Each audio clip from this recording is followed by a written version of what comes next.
ठीक चल रहा है, बढ़िया, बस ठीक है। एक ब्लैक कम कर लिया। अरे ये क्या,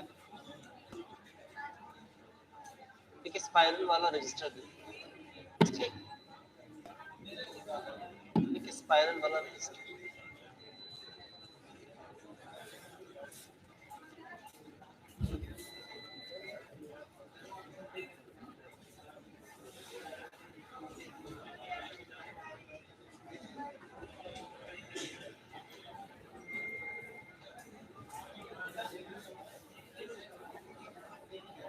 बस ठीक है, चलो ठीक है, एक ब्लैक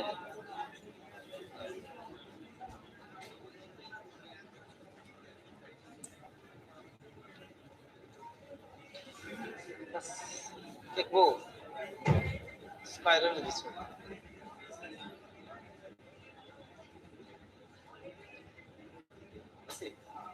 हाँ हाँ, हमें स्पाइरल चाहिए। नहीं ऐसे काम निकाल दोगे तो भी काम हो जाएगा, ऐसे भी काम हो जाएगा।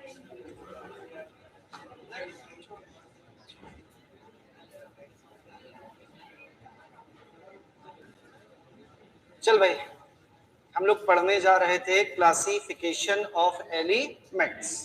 चलिए, तो अपनी हेडिंग है बेटा क्लासिफिकेशन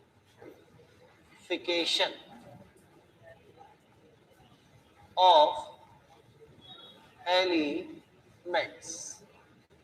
मैंने आपको लास्ट क्लास में बताया था क्लासिफिकेशन का मतलब क्या होता है और हम क्लासिफिकेशन करते क्यों हैं और किन चीजों का क्लासिफिकेशन किया जाता है, याद है कुछ? चल अब अपन सीधे स्टार्ट करते हैं बेटा अपने एलिमेंट के क्लासिफिकेशन। शुरू में जब हमारे पास बहुत थोड़े से एलिमेंट्स थे, जस्ट 13 एलिमेंट्स आर देयर, केवल 13 एलिमेंट्स थे, उस समय फादर ऑफ केमिस्ट्री यानी लेवोसिए ने सबसे पहला एलिमेंट का क्लासिफिकेशन किया और उन्होंने इन एलिमेंट्स को दो कैटेगरीज में डिवाइड किया। कौन कौन सी बेटा? पहली कैटेगरी जिसको उन्होंने नाम दिया दीज आर मेटल्स, और दूसरी कैटेगरी जिसको इन्होंने नाम दिया नॉन मेटल्स। यानी मेटल्स में बस क्या लगा दीजिए, नॉन लगा दीजिए, वो क्या बन जाएंगे? नॉन मेटल्स बन जाएंगे। अब तुम्हें लग रहा होगा आपने सर मेटल्स को इतना डिजाइन में क्यों लिख के दिखाया, सिंपल सा मेटल लिख देते हम तब भी समझ जाते। तो मैंने जानबूझ के ऐसे लिखा। एक्चुअली ये मेटल्स की स्पेलिंग ठीक लग रही है तुम्हें? कितने ध्यान से देख रहे हैं? बिल्कुल ठीक है भाई। चलिए, तो कहते हैं मेटल्स में आने वाला हर लेटर उस मेटल को डिस्क्राइब करता है, उसे बताता है। जैसे पहला लेटर कौन है? तो कहते हैं मेटल्स वो होती हैं जो एम से मैलिएबल इन नेचर होती है। मैलिएबल समझते हैं बेटा? मैलिएबल का मतलब होता है कि यदि ये मेरे पास एक मेटल का टुकड़ा है, क्लियर, और मैंने इस मेटल के टुकड़े को कहीं पे रख दिया और ऊपर से हथौड़े से ठोकना शुरू कर दिया, जब आप ठोकेंगे तो ये क्या होता जाएगा? फैलता चला जाएगा और फैल के क्या बना लेगा? एक शीट, चादर जैसी बना लेगा। चादर समझते हैं ना, मेटल की शीट जो आती है, ठीक, चादर जैसी बना लेगा। तो इसे बोला जाता है मैलिएबिलिटी। तो जो मेटल्स होती हैं वो मैलिएबल इन नेचर होती हैं और साथ ही साथ डक्टाइल होती। डक्टाइल समझते हैं? यानी यदि हम किसी मेटल को पकड़ के खींचें तो उसका क्या बन जाएगा? वायर, तार बन जाएगा, वो सडनली टूटेगी नहीं। तो पहला जो एम होता है वो किससे आता है बेटा? Malleable and ductiles. दूसरी ई। ई का मतलब होता है इलेक्ट्रोपॉजिटिव एंड इलेक्ट्रिकल कंडक्टिंग। दुनिया में जितने भी मेटल्स हैं वो सारे इलेक्ट्रोपॉजिटिव होते हैं। What is the mean of electropositive? यानी कोई भी मेटल ले लीजिए आप यहाँ पे जो आपको अच्छी लगती हो, आयरन, गोल्ड, सिल्वर, सोडियम, कोई भी ले लीजिए। हर मेटल की एक प्रॉपर्टी होती है कि वो अपने वैलेंस इलेक्ट्रॉनों को आसानी से क्या करती है बेटा? लूज कर देती है, और लूज करके क्या गेन कर लेती है? Positive charge. यही प्रॉपर्टी कहलाती है electro positive character of metal. यानी क्या करेगा? इलेक्ट्रॉन लूज करेगा और पॉजिटिव चार्ज गेन करेगा। तो ये दूसरी प्रॉपर्टी है which is called electropositive property. तो जितने भी मेटल्स हैं बेटा, मैंने बोला वो सारे के सारे नेचर में कैसे हैं? इलेक्ट्रोपॉजिटिव। दूसरे नंबर पे आपने बोला इलेक्ट्रिकल कंडक्टर। इलेक्ट्रिकल कंडक्टर का मतलब क्या होता है बेटा? ये आराम से हीट एंड इलेक्ट्रिसिटी को क्या करते हैं? कंडक्ट करते हैं। क्यों कंडक्ट करते हैं बेटा, वो रीजन तो अपन बाद में देखेंगे, लेकिन ये इलेक्ट्रिकल कंडक्टर है, इलेक्ट्रोपॉजिटिव है, इसलिए इसकी स्पेलिंग में क्या आया? ई आया। आगे बढ़ जाते हैं। नेक्स्ट क्या आता है? टी। टी का मतलब होता है टेंसाइल। टेंसाइल तो कहते हैं जो मेटल्स होते हैं इनकी टेंसाइल स्ट्रेंथ बहुत हाई होती है। क्या टेंसाइल स्ट्रेंथ का मतलब समझते हैं? मजबूती, स्ट्रेंथ। यानी यदि ताला लगा दिया जाए मेटल का तो वो आराम से तो नहीं टूटता, उसे तोड़ने के लिए सरिया वरिया लोग डालते हैं, ताकत लगाते हैं या हथौड़ा मारते हैं। इसका मतलब ये मेटल इतनी आसानी से टूटेगी नहीं, क्योंकि इसकी टेंसाइल स्ट्रेंथ कैसी है? बहुत ज्यादा। देख फिल्मों की बात अलग है, फिल्मों में तो कुछ भी हो जाता है, वरना यहाँ पे यदि मैं एक लोहे की रॉड लगा दूं और कहूं सामने से बुलेट फायर करिए तो क्या रॉड टूट जाएगी? नहीं, बुलेट उससे टकराएगी, टकरा के इधर उधर छिटक जाएगी और कुछ नहीं होगा। जो मेटल होगी आपकी वो सेफ होगी। वो पिक्चरों में ही होता है कि हीरो ने जंजीर पहन रखी है, दूसरे हीरो ने गोली चलाई, टूट गई।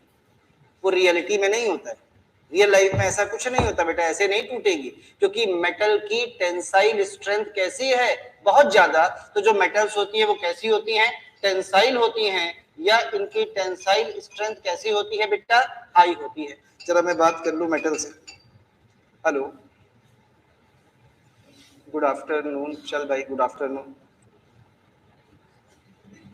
कोई बात नहीं। तो एक काम कर बेटा, अब कल तुमने 3:45 पे फोन किया था, आज 7:45 पे करो, क्योंकि मैं क्लास में। मैं क्लास ले लूं फिर बात करता हूँ, ठीक है? ओके ओके बेटा। चल भाई आगे बढ़ जाते हैं, ए पे आ जाते हैं। What is a? ए कहता है A is nothing, it is simply alloy formation. जो मेटल्स होती हैं वो क्या बना सकती हैं? एलॉय बना सकती हैं। एलॉय समझते हैं? हिंदी में बोलते हैं मिश्र धातुएं। सुना है कभी? यानी मेटल्स क्या होती हैं?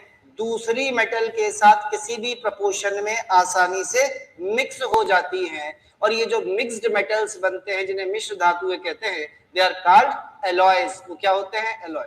एलॉय पता होना चाहिए बेटा। देखो गोल्ड गोल्ड होता है, प्योर मेटल है, सिल्वर सिल्वर होता है, प्योर मेटल है, पर ब्रॉन्ज मेटल नहीं है। ब्रॉन्ज क्या है? एलॉय। ब्रास क्या है? एलॉय। ये जो पीतल है ये क्या है? एक एलॉय होता है। तो याद रखिए बेटा, कांसा है, ब्रॉन्ज किसे कहते हैं? कांसे को। तो ये क्या होते हैं? एलॉयज होते हैं। एलॉय का मतलब होता है 2 3 4 मेटल्स क्या होती हैं? मिला दी जाती है। जैसे स्टेनलेस स्टील, ये क्या है? एलॉय। इसमें क्या क्या है? आयरन है, क्रोमियम है, निकिल है, हो सकता है थोड़ा मैग्नीज मौजूद हो सकता है थोड़ा मोलिब्डेनम मिलाया गया हो, ढेर सारी चीजें मिला दी जाती हैं तो क्या मिलता है? एलॉय। पर मिलाई क्या जाती हैं? मेटल्स। एल से आ जा भैया। कहते हैं जो मेटल्स होती हैं वो कैसी होती हैं? लस्टरी होती हैं। लस्टरी समझते हैं? हिंदी में चमकदार। जो मेटल्स होती हैं वो लस्टरियस होती हैं, चमकदार होती हैं, इनमें चमक पाई जाती है। क्यों पाई जाती है भाई किसी मेटल में चमक? इसलिए पाई जाती है। मान ली ये कोई मेटल है, ये मेटल के छोटे छोटे से पार्टिकल्स हैं इसके अंदर, ये आइटम्स, ठीक। ये इलेक्ट्रोपॉजिटिव है तो क्या करेगी? ऐसे करके इलेक्ट्रॉन को लूज करके रखेगी। बोल भाई यस और नो। और जो इलेक्ट्रॉन है वो बेचारा ऐसे ही है, आवारा हूं, ऐसे घूमता रहता है। सही है कि नहीं? इलेक्ट्रॉन रुकता है? कभी ऐसे घूमता है, कभी ऐसे घूमता है, कभी ऐसे ऐसे वाइब्रेट करता है, घूमता रहता है बस, ठीक। तो इलेक्ट्रॉन अपना घूम रहा है। यहां से पता चला क्या पड़ी? लाइट। जैसे ही लाइट पड़ी, इलेक्ट्रॉन ने इस लाइट को क्या कर दिया? रिफ्लेक्ट कर दिया। जैसी लाइट रिफ्लेक्ट हुई, यहाँ पे क्या पैदा होगी? चमक, शाइन पैदा होगी। भाई लाइट गिरे और वो रिफ्लेक्ट हो जाए एकदम से, तो आपकी आंखों में क्या लगेगी? चमक लगेगी बेटा। तो इस तरह से कैसी होती है? चमकदार होती है। किसके कारण चमकदार है? इन इलेक्ट्रॉनों के ऑसिलेशन। यदि इन इलेक्ट्रॉनों को आप किसी तरह से खत्म कर तो क्या इसमें चमक बचेगी? नहीं। इसीलिए होता क्या है, ये मेटल क्या करती है, एयर में जो चारों तरफ ऑक्सीजन है, नाइट्रोजन है, उनके साथ रिएक्शन करके क्या बना लेती है? अपना ऑक्साइड। और जैसे ही मेटल का ऑक्साइड बना, मेटल के जो इलेक्ट्रॉन ऑसिलेट कर रहे थे वो किसके पास आ गए? अब वो ऑसिलेशन खत्म, क्योंकि इलेक्ट्रॉन ही नहीं है। और जब इलेक्ट्रॉन ही नहीं है तो ये ऑक्साइड की लेयर जब इसके ऊपर डिपॉजिट होती है तो हमारे मेटल की जो चमक होती है वो क्या होती है? खत्म हो जाती है। नाउ इट बिकम्स डल। अब ये कैसी हो जाती है? डल हो जाती है। कुछ समझ में आया? आगे बढ़ते हैं बेटा, एस से आते हैं। एस से दो मतलब होते हैं, पहला सॉलिड और दूसरा सोनोरस। यानी हम कहते हैं क्या होती है? सॉलिड एंड सोनोरस होती है। अब एक सॉलिड तो सभी समझते हैं, सोनोरस समझते हैं? एक्चुअली मुझे इसकी हिंदी नहीं पता भाई, अब मैं तुझे समझा देता हूं what the mean of sonorous. मेरे पास ये कोई ऑब्जेक्ट है, सपोज के लकड़ी का है, मान ले मेरे पास है, तो वैसे ये भी वुडन का, चल इसी से काम चलाते हैं, ठीक है। अब लोहे का तो मेरे पास कुछ है नहीं, इससे काम चलाता हूं मैं। इसके ऐसे मारता हूं तो आवाज आती है ना, कैसी आवाज आती है? ठक ठक। अब एक बचपन की आवाज तुम्हें याद दिलाता हूं। बचपन में कभी स्कूल गए थे? अच्छे वाले स्कूल जिसमें घंटी नहीं घंटा टंगा होता था, और वो हथौड़ी से टन टन बजाया जाता था। अब मैं उसकी आवाज याद दिलाता हूँ, ठीक है? उसकी आवाज सुनना, घंटा, हथौड़ी मारा, टन। तो एक आवाज होती टन, एक आवाज टन। तो ये टन आवाज है, यही कहलाती थी सोनोरस साउंड, मतलब जो देर तक गूंजती रहे। अब हिंदी में जो भी बोलते हैं डोंट, थोड़ी कमजोर है मेरी हिंदी, ठीक। तो मेटल्स कैसी होती हैं? सॉलिड एंड सोनोरस होती हैं, सॉलिड भी हैं, सोनोरस। अब कुछ लोगों के दिमाग में आ रहा होगा, सर वो जो मरकरी होती है वो तो लिक्विड होती है, जो फ्रांशियम होता है वो भी लिक्विड होता है, ये भी तो मेटल्स है। अरे बेटा, केवल 13 एलिमेंट डिस्कवर्ड हुए अभी तक। मैं शुरू की बात कर रहा हूं, कहां तुम मरकरी और फ्रांशियम पर पहुंच गए? इतने एलिमेंट तो अभी डिस्कवर्ड हुए भी नहीं। केवल 13 एलिमेंट्स की डिस्कवरी हुई थी जब ये क्लासिफिकेशन दिया गया। क्या इतनी बात समझ में आई बेटा? तो मेटल्स मैलिएबल एंड डक्टाइल होती हैं, इलेक्ट्रोपॉजिटिव एंड इलेक्ट्रिकल कंडक्टर होती हैं, टेंसाइल स्ट्रेंथ हाई होती है, एलॉय फॉर्म कर सकती हैं, लस्टरिंग नेचर में होती हैं, चमकदार होती हैं, सॉलिड एंड सोनोरस होती हैं। इसके अलावा मेटल्स की डेंसिटी बहुत हाई होती है एक्सेप्ट एल्कली मेटल। और जब भी बेटा हम किसी की डेंसिटी की बात करेंगे तो या तो विद रेस्पेक्ट टू एयर या विद रेस्पेक्ट टू वाटर। तो मैं बात कर रहा हूं किसके रेस्पेक्ट में? वाटर के रेस्पेक्ट में। तो वाटर के कंपेयर में वाटर के कंपेयर में मेटल्स की डेंसिटी कैसी है? ज्यादा। इसीलिए लोहे की एक कील को पानी में डालिए, वो कहां चली जाएगी? नीचे, क्योंकि उसकी डेंसिटी कैसी है? हाई। जिस चीज की डेंसिटी कम होगी वो कहां तैरेगी? ऊपर। मेटल की जगह नॉन मेटल ले ले भाई, एक लकड़ी का टुकड़ा ले लिया हमने, उसे पानी में फेंक दिया, डूबेगा कि तैरेगा? सही है। तो कोई पूछे, एक मेटल को पानी में डाला, मेटल डूब गई, पानी के टुकड़े एक लकड़ी के टुकड़े को पानी में डाला, वो तैरता रहा, क्यों? तो बहुत से लोग जवाब देंगे, सर मेटल को तैरना नहीं आता होगा। लकड़ी के टुकड़े को तैरना आता होगा, क्योंकि मेटल महंगी चीज है, शहर में मिलती है, लकड़ी गांव की चीज है, गांव के लोग तैरना जानते हैं। तो ऐसा कुछ नहीं है बे, कह रहे तैरना आता होगा, क्योंकि मेटल की डेंसिटी कैसी है? ज्यादा, और नॉन मेटल की डेंसिटी कम।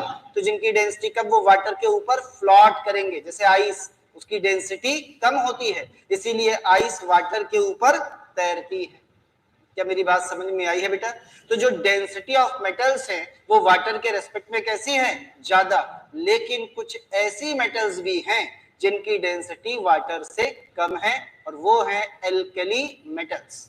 इनकी डेंसिटी बेटा पानी से कम होती है। यानी यदि मैं सोडियम को पानी के ऊपर डाल दूं तो डूबेगी नहीं, वो ऊपर ही रहेगी। हालांकि रहेगी क्या?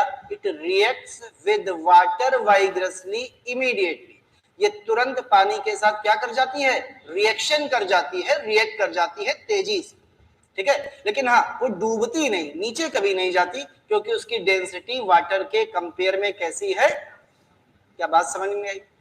सबसे लास्ट में चलते हैं भैया, इलेक्ट्रॉनों की बात कर लीजिए। यदि हम किसी मेटल को पहचानना चाहें तो हम ऐसे ही पहचान लेंगे। किसी भी मेटल के पास जो वैलेंस शेल में इलेक्ट्रॉन्स होंगे, वो हमेशा याद रखिए, एक होगा, दो होगा, या 3 इलेक्ट्रॉन्स होते हैं नॉर्मली। जो मेटल्स हैं उनके वैलेंस शेल में 1 इलेक्ट्रॉन होता है, 2 इलेक्ट्रॉन होते हैं, या 3 इलेक्ट्रॉन्स होते हैं नॉर्मली। कहते सर एग्जाम्पल भी बता दीजिए मेटल्स के। तो चल भाई कुछ एक एग्जाम्पल भी ले लेते हैं मेटल्स के। तो मुझे लगता है कि जब ये सब बताया गया होगा तो क्या गोल्ड की डिस्कवरी हो गई होगी? पूछ रहा हूं ऐसे, मुझे नहीं पता, लगता है गोल्ड डिस्कवर्ड हो गया होगा। हाँ भाई, ये तो पता नहीं कब का डिस्कवर्ड है। हमने सुना लगता है रावण के पास सोने की लंका थी, तो हम तो वहां जा भी नहीं रहे। रावण पता नहीं कब था, हम तो थोड़ी दिन पहले की बात कर रहा था, 1800। इसका मतलब गोल्ड की डिस्कवरी हो गई होगी। मेटल विच ऑलवेज प्रेजेंट, पता है हमें, क्योंकि इसकी specific binding energy per nucleon सबसे ज्यादा है, इसलिए सबसे स्टेबल मेटल कौन होती है? आयरन। ये भी वेल नोन मेटल होगी, ठीक है। हमारे इन्वायरमेंट में बहुत ज्यादा पाई जाने वाली एक मेटल अर्थ क्रस्ट में पाई जाती है, बहुत, कौन सी? एल्यूमिनियम। ये भी नॉन मेटल होगी। तो उस समय ये सारी वो मेटल्स हैं जिन्हें बोला जाता है नॉन मेटल्स, यानी उन 13 एलिमेंट में ये नॉन मेटल्स, सॉरी ये मेटल्स प्रेजेंट, गलती से नॉन मेटल बोल गया, ये मेटल्स प्रेजेंट। क्या बात समझ में आई? तो ये प्रॉपर्टी है मेटल्स की, इसीलिए हमने मेटल्स को क्या बोला?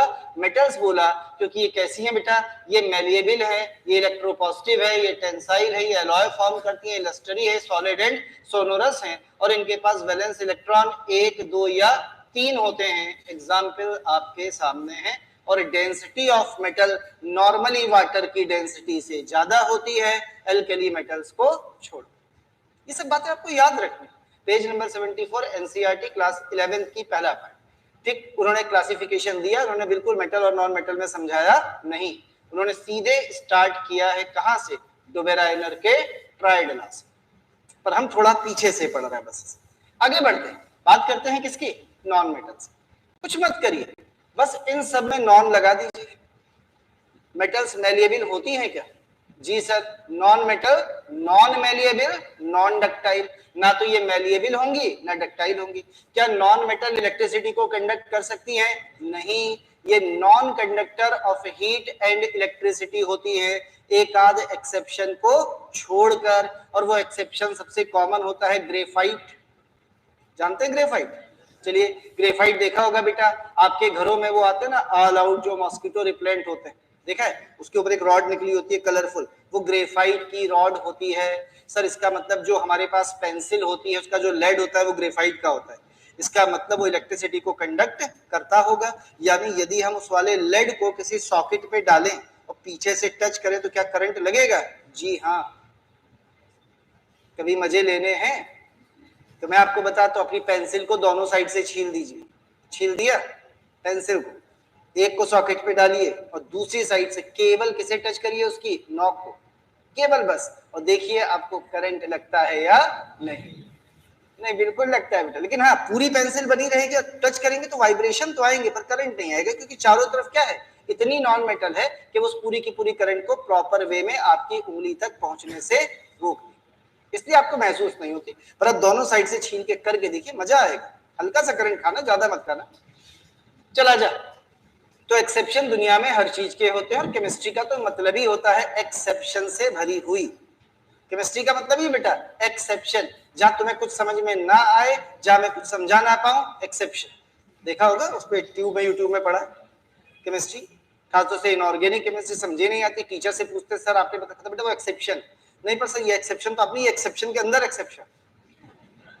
तो केमिस्ट्री में कुछ भी हो जाता है, याद रखना, सही ना। हमने एक तरफ नीला रंग लिया, एक तरफ पीला रंग लिया, दोनों को मिलाया, पता नहीं कौन सा रंग निकल आया, पता नहीं। केमिस्ट्री नहीं, जरूरी नहीं है कॉम्प्लीमेंट्री मिले, ये गलत फहमी है आपकी। ऐसा आपको लगता है होली निकल गई फिर आएगी, उसमें क्या है? जब होली आए तो बाजार जाना, कोई भी कलर खरीदना, सारे रंग ग्रीनिश कलर के होते हैं, देखे ना, ग्रीनिश ग्रीनिश से पानी में डालो, कोई लाल हो जाता है, कोई गुलाबी हो जाता है, कोई नीला हो जाता है, कोई पीला हो जाता है, हो जाते हैं। लेकिन बगैर पानी में डाले सबका कलर एक जैसा होता है कि नहीं होता है? तो केमिस्ट्री है बेटा, इसमें कभी भी कुछ भी हो सकता है।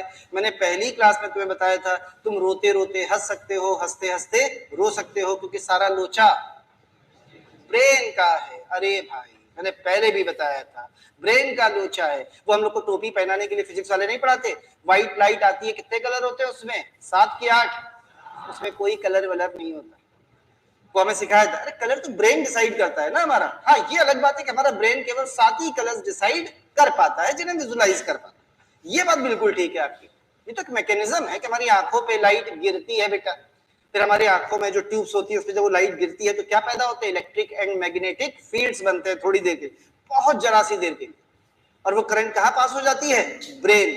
और ब्रेन उसको क्या करता है? सिग्नलाइज करता है, ठीक। फिर ब्रेन के अंदर एक प्रोसेस शुरू होती है, पूरी मैकेनिज्म शुरू होती है, और फिर ब्रेन रिकॉल करता है उन 7 में से किसी एक कलर को। और कहता है ये कलर है, ये कलर है, ये कलर है, और हमें मानना पड़ता है कि ये कलर है।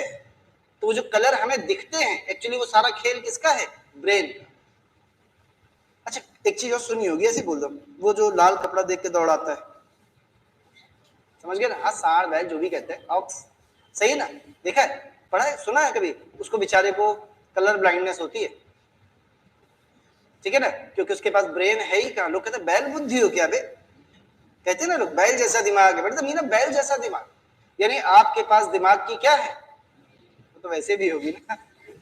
चल मेरी बात समझ में आ गई ना? सारा लोचा किसका है? ब्रेन, बाकी कुछ नहीं। तुम सुन पा रहे हो, सच पूछा जाए कान से ज्यादा कि ब्रेन से ज्यादा? ब्रेन से ज्यादा। अरे कान तो एक सिंपल सा बस ऑडियोबिलिटी के लिए स्पीकर समझ, और कुछ थोड़ी है। पर स्पीकर से क्या ये स्पीकर बोल रहे हैं? नहीं भाई, बोल तो मैं रहा हूं। स्पीकर से केवल क्या आ रही है? आवाज। तो सारा खेल किसका? ब्रेन का। सर दिखता भी ब्रेन से है क्या? बिल्कुल। अरे विजुअलिटी भी तो ब्रेन से है, ये सेंस भी तो ब्रेन ही करता है। आंखें थोड़ी देखती हैं, देखता कौन है? दिमाग देखता है बेटा। ये हमेशा देखे लगता है आंखें देखती हैं, कभी मजे लेने हो जिंदगी में आंखें खोल के ना दिखे, ये संभव है क्या? हाँ, यदि आपका ब्रेन सही से काम ना करे। अरे आपको एनेस्थीसिया दे दिया जाएगा, आंखें खुली रहेंगी और ब्रेन काम नहीं करेगा, सेंट्रल नर्वस सिस्टम वीक हो जाएगा, आपको पता ही नहीं चलेगा कौन सामने आया और कौन चला गया। तो उसके लिए तो फिर हॉस्पिटल जाना पड़ेगा। कोई जरूरत नहीं, किसी भी वाइन शॉप पे जाना, कभी पी तो नहीं है ना? पीते हो? ऐसे पूछा मैंने, अचानक बाजे के सर आप मतलब क्यों पूछ रहे थे, देंगे क्या? तो इसलिए नहीं पूछ रहा हूं, ये पहले बता दिया। नहीं हाँ, हो सकता कोई बाहर आके कोई सर आप पूछ रहे थे पीते हो क्या, मतलब क्यों पूछा था? होता है ना ऐसा, तो पहले बता दिया मैंने, इसलिए नहीं पूछ रहा हूँ कि ये सोचो इसलिए पूछ रहे हैं। चल आगे बढ़ते हैं थोड़ा सा। तो एक अल्कोहल की बोतल लेना, ले ली, कभी पीना हो आधी बोतल पी जाना, पी ली, दिखना बंद हो जाएगा। अजमा के देख ले, दिखेगा ही। तभी तो देखा है पीने के बाद आदमी सड़क पे पड़ा होता है, खंबे से टकरा जाता है। क्या मतलब? लोग कहते हैं ना कि 2 पैग से ज्यादा पीने के बाद आप गाड़ी ड्राइव नहीं कर सकते, क्योंकि क्या हो जाती है? ब्लरनेस। तो तुमने तो आधी बोतल निपटा दी और पीते भी नहीं हो। 2 पैग तो उनके लिए जो पीते, हम जैसे लोगों को 2 पैग पिला दिया जाए तो बेटा कहीं किसी कोने में पड़े होंगे चुपचाप बैठे। नहीं, मैं भी नहीं पीता। I will never take the crude alcohol, wine मतलब सॉरी विस्की, रम, थर्रा, और कुछ होता है, वोडका, जिन, ये सब मैं नहीं पीता। अगर आपको नाम कैसे पता है? मैं केमिस्ट्री पढ़ाता हूँ, नाम तो मुझे क्लोरोफॉर्म का भी पता है, उसके फंक्शन भी पता है, तो क्या मैं सूंघता हूँ? है, मुझे तो नार्कोटिक और नॉन नार्कोटिक ड्रग भी सब याद है। इसका मतलब क्या मैं ड्रग लेता हूँ? ऐसा थोड़ी, मैं पढ़ाता हूँ, बियर कभी कभी पी लेता हूँ। चल तो ये क्यों बताया? अरे मान लो कभी मुझे बियर शॉप पे कोई देख ले, कहेगा ये गुरु देखो कहते थे हम पीते नहीं है, तो ऐसा झूठ नहीं बोलना चाहिए। हाँ मैं कभी कभी बियर पी लेता हूँ, कोई बात नहीं। चल अल्कोहल को हटा देते बेटा, तो समझ गया ना सारा खेल किसका? ब्रेन का है, और वो तुम्हारे पास आजा। तो नॉन मेटल पे आते वापस, नॉन मैलिएबल, नॉन डक्टाइल, ठीक है, नॉन कंडक्टर ऑफ इलेक्ट्रिसिटी, और इलेक्ट्रो पॉजिटिव तो बिल्कुल भी नहीं होते। नॉन मेटल्स हमेशा कैसे होते हैं? Electronegative in nature. Electron affinity, electronegativity is a property of non metal, जबकि electro positive character is fundamental property of metals. आगे बढ़ जाते हैं बेटा। टेंसाइल, इनकी टेंसाइल स्ट्रेंथ बहुत ज्यादा, ये बिल्कुल भी टेंसाइल नहीं है। गोली मारने की जरूरत क्या है? एक वुडन के टुकड़े को ऐसे मोड़ दो तो टूट जाएगा, यस और नो? यानी उसको आराम से तोड़ा जा सकता है क्योंकि उसकी स्ट्रेंथ बहुत ज्यादा नहीं है। आगे बढ़ जाओ भैया। क्या नॉन मेटल एलॉय फॉर्म करते हैं? बिल्कुल भी नहीं, उसका नाम ही मिश्र धातु है। तो यदि मेटल ही नहीं होगी तो काहे का एलॉय, यानी वो एलॉय फॉर्म नहीं करते। क्या नॉन मेटल्स में चमक पाई जाती है? जी नहीं। हाँ, एक्सेप्शनल तौर पे डायमंड चमकता जरूर है, पर उसकी जो चमक है उसका रीजन अलग होता है। जब लाइट अंदर जाती है तो उसका स्ट्रक्चर ऐसा होता है कि उसके इंटरफेशियल एंगल बहुत ज्यादा होते हैं, उसके अंदर लाइट बार बार क्या करती है? रिफ्लेक्ट करती है, जिसके कारण हमें चमक महसूस होती है। वरना मेटल्स जो नॉन मेटल्स होती हैं वो लस्टरी नहीं होते। आगे आइए, नॉन मेटल क्या सॉलिड होते हैं? बिल्कुल हो सकते हैं भाई, कार्बन सॉलिड है, फास्फोरस सॉलिड है, सॉलिड हो सकते हैं, पर सोनोरस कभी भी नहीं होते। यानी सॉलिड भी होते हैं, लिक्विड भी होते हैं, गैस भी होते हैं, कौन? Non metals. लेकिन जो मेटल्स हैं दे आर यूजुअली सॉलिड्स। कुछ एक्सेप्शनल तौर पे हम बात कर ले तो वो अलग बात है, लिक्विड मिल जाती है, कि मरकरी आज के जमाने में लिक्विड मिल जाती है आपको, या गैलियम आपको लिक्विड फॉर्म में मिल जाता है 29 डिग्री सेल्सियस के ऊपर, या सीजियम आपको लिक्विड फॉर्म में मिल सकता है। पर मोस्ट ऑफ द मेटल जो नेचुरल फॉर्म है बेटा वो कैसी होती है? सॉलिड। लेकिन जो हमारी नॉन मेटल्स हैं they can exist as liquid also, वो लिक्विड की फॉर्म में भी एग्जिस्ट आसानी से कर सकते। क्लियर? थोड़ा सा आगे बढ़ जाते हैं। यहां वैलेंस इलेक्ट्रॉन 1 2 3 है, यहां वैलेंस इलेक्ट्रॉन 5 6 7 होते हैं। 8 की बात हम नहीं करते क्योंकि नोबल गैसेस की डिस्कवरी तो मेंडलीव के समय भी नहीं हो पाई थी, अभी तो हम बहुत पीछे। ठीक, तो यहां पर इलेक्ट्रॉन कितने होंगे? वैलेंस 5 होंगे, 6 होंगे या 7 होंगे। आइए बात कर देते हैं डेंसिटी। इनकी डेंसिटी आपने कैसी बोली थी? हाई, पर इनकी डेंसिटी बहुत कम होती है, इसीलिए most of the gases water में घुलती नहीं है, पानी के अंदर डूबती नहीं है, वो पानी से कहां जाती हैं? बाहर, क्योंकि उनकी डेंसिटी कैसी है? बहुत कम है। आगे बढ़ जाइए। एग्जाम्पल ऑफ नॉन मेटल चाहिए बेटा।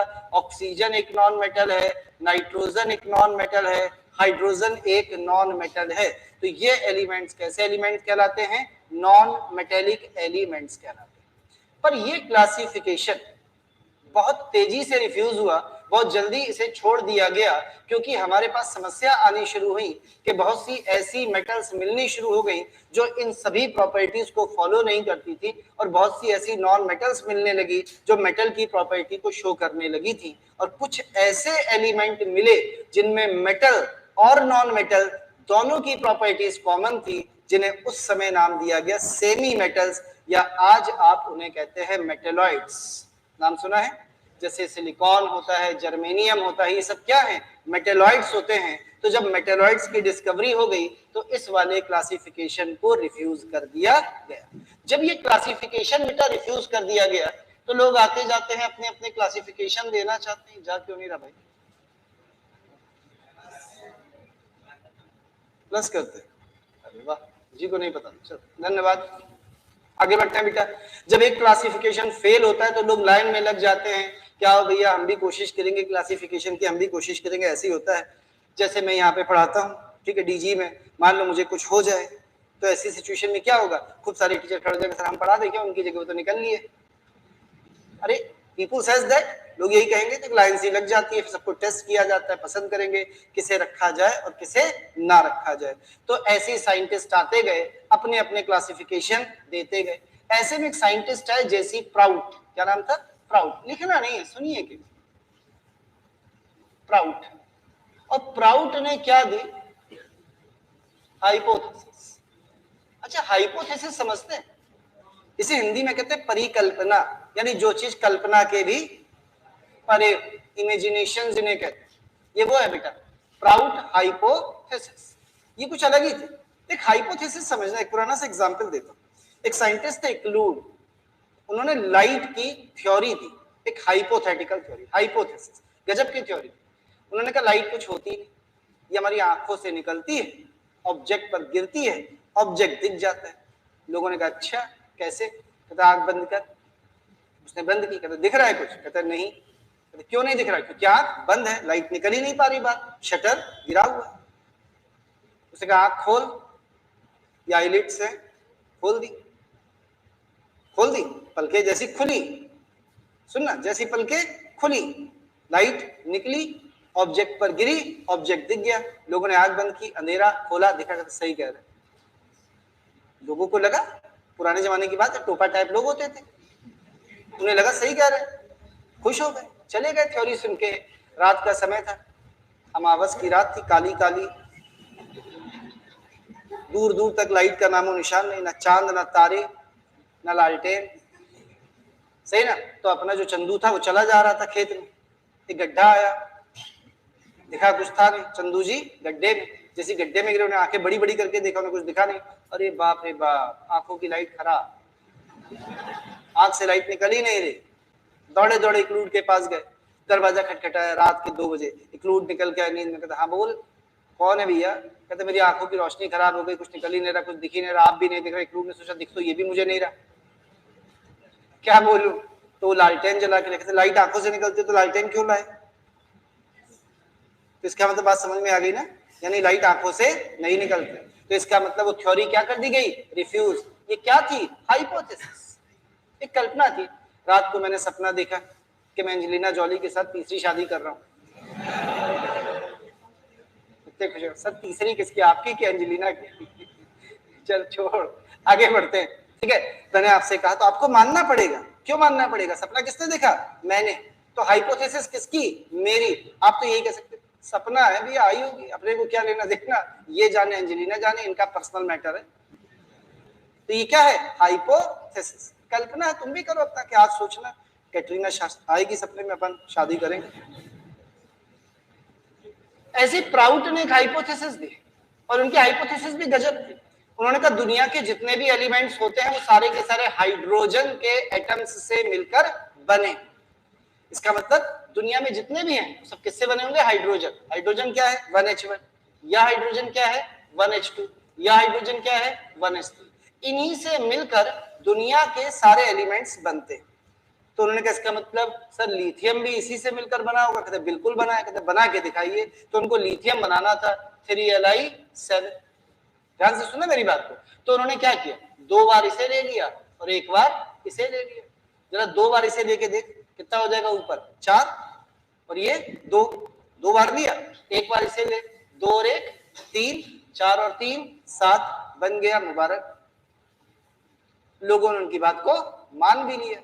पर कुछ दिन बाद किसी ने कहा ये कैसे बनेगा? क्योंकि बेटा ध्यान से देख, क्लोरीन का यही एटॉमिक मास है ना 35.5, सही है? तो सर ये कैसे बनेगा? क्योंकि आप 2 3 1 को कैसे भी जोड़ लीजिए 35 आ सकता है, 36 आ सकता है, 35.5 नहीं आ सकता।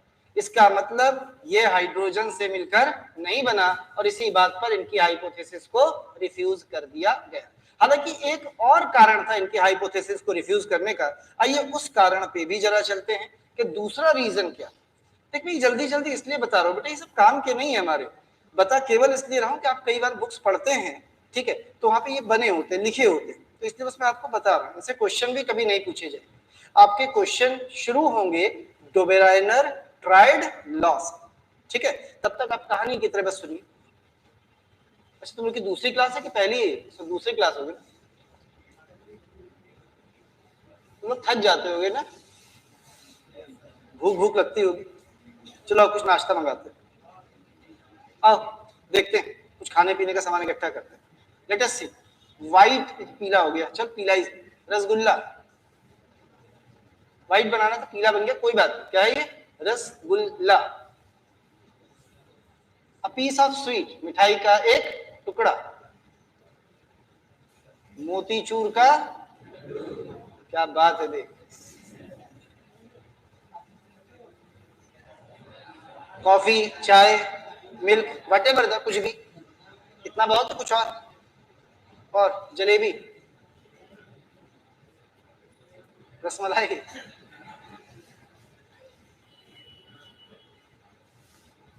दूध में डूबी रसमलाई, बस वे कितना खाएगा?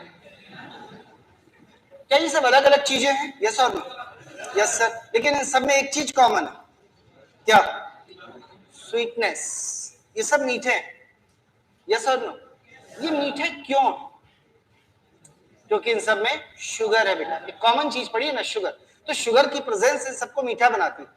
सोच यदि दुनिया का हर एलिमेंट हाइड्रोजन से मिलकर बना होता तो क्या हर एलिमेंट में हाइड्रोजन प्रेजेंट होती? और यदि हाइड्रोजन प्रेजेंट होती तो हर एलिमेंट में क्या हाइड्रोजन की कुछ ना कुछ प्रॉपर्टीज पाई जाती? लेकिन क्या हर एलिमेंट में हाइड्रोजन की प्रॉपर्टीज पाई जाती हैं? इसका मतलब साफ है कि सारे एलिमेंट हाइड्रोजन से मिलकर नहीं बने होते हैं। ये केवल एक हाइपोथेसिस थी, केवल ऐसा सोचा गया था, पर एक्चुअली ऐसा नहीं होता था। इसलिए इनकी इस हाइपोथेसिस को भी रिफ्यूज कर दिया गया और इसे कोई मान्यता नहीं दी गई, हटा दी। अब थोड़ा सा आगे बढ़ते हैं। अब हमारे पास एलिमेंट डिस्कवर्ड होते होते हो चुके थे 32 एलिमेंट। अब इन 32 एलिमेंट को क्लासिफाई करने के लिए सबसे पहले नंबर पर एक लॉ दिया साइंटिस्ट ने, जिसका नाम था डोबेराइनर, और उस डोबेराइनर ने दिया एक लॉ जिसे कहते हैं ट्राइड लॉ। यहां से स्टार्ट करते हैं हम लोग पढ़ना। ट्राइड लॉ किसका है बेटा? किस? डोबेराइनर। इन्होंने इस ट्राइड लॉ को दिया। अब ये डोबेराइनर का ट्राइड लॉ क्या कहता है, जरा इस पर ध्यान दिया जाए। ये कहता है यदि हम ऐसे एलिमेंट्स जिनकी प्रॉपर्टीज सेम होती उनके ट्राइड्स बनाए। क्या आप समझते हैं what the mean of tried? अब ये क्या हो गया?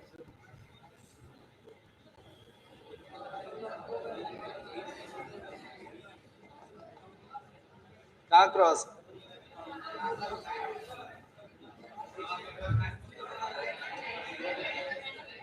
मुझे तो क्या दिखी नहीं। कौन सी साइड?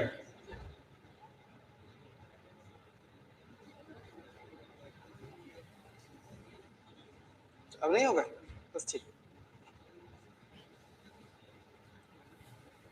थैंक यू भैया।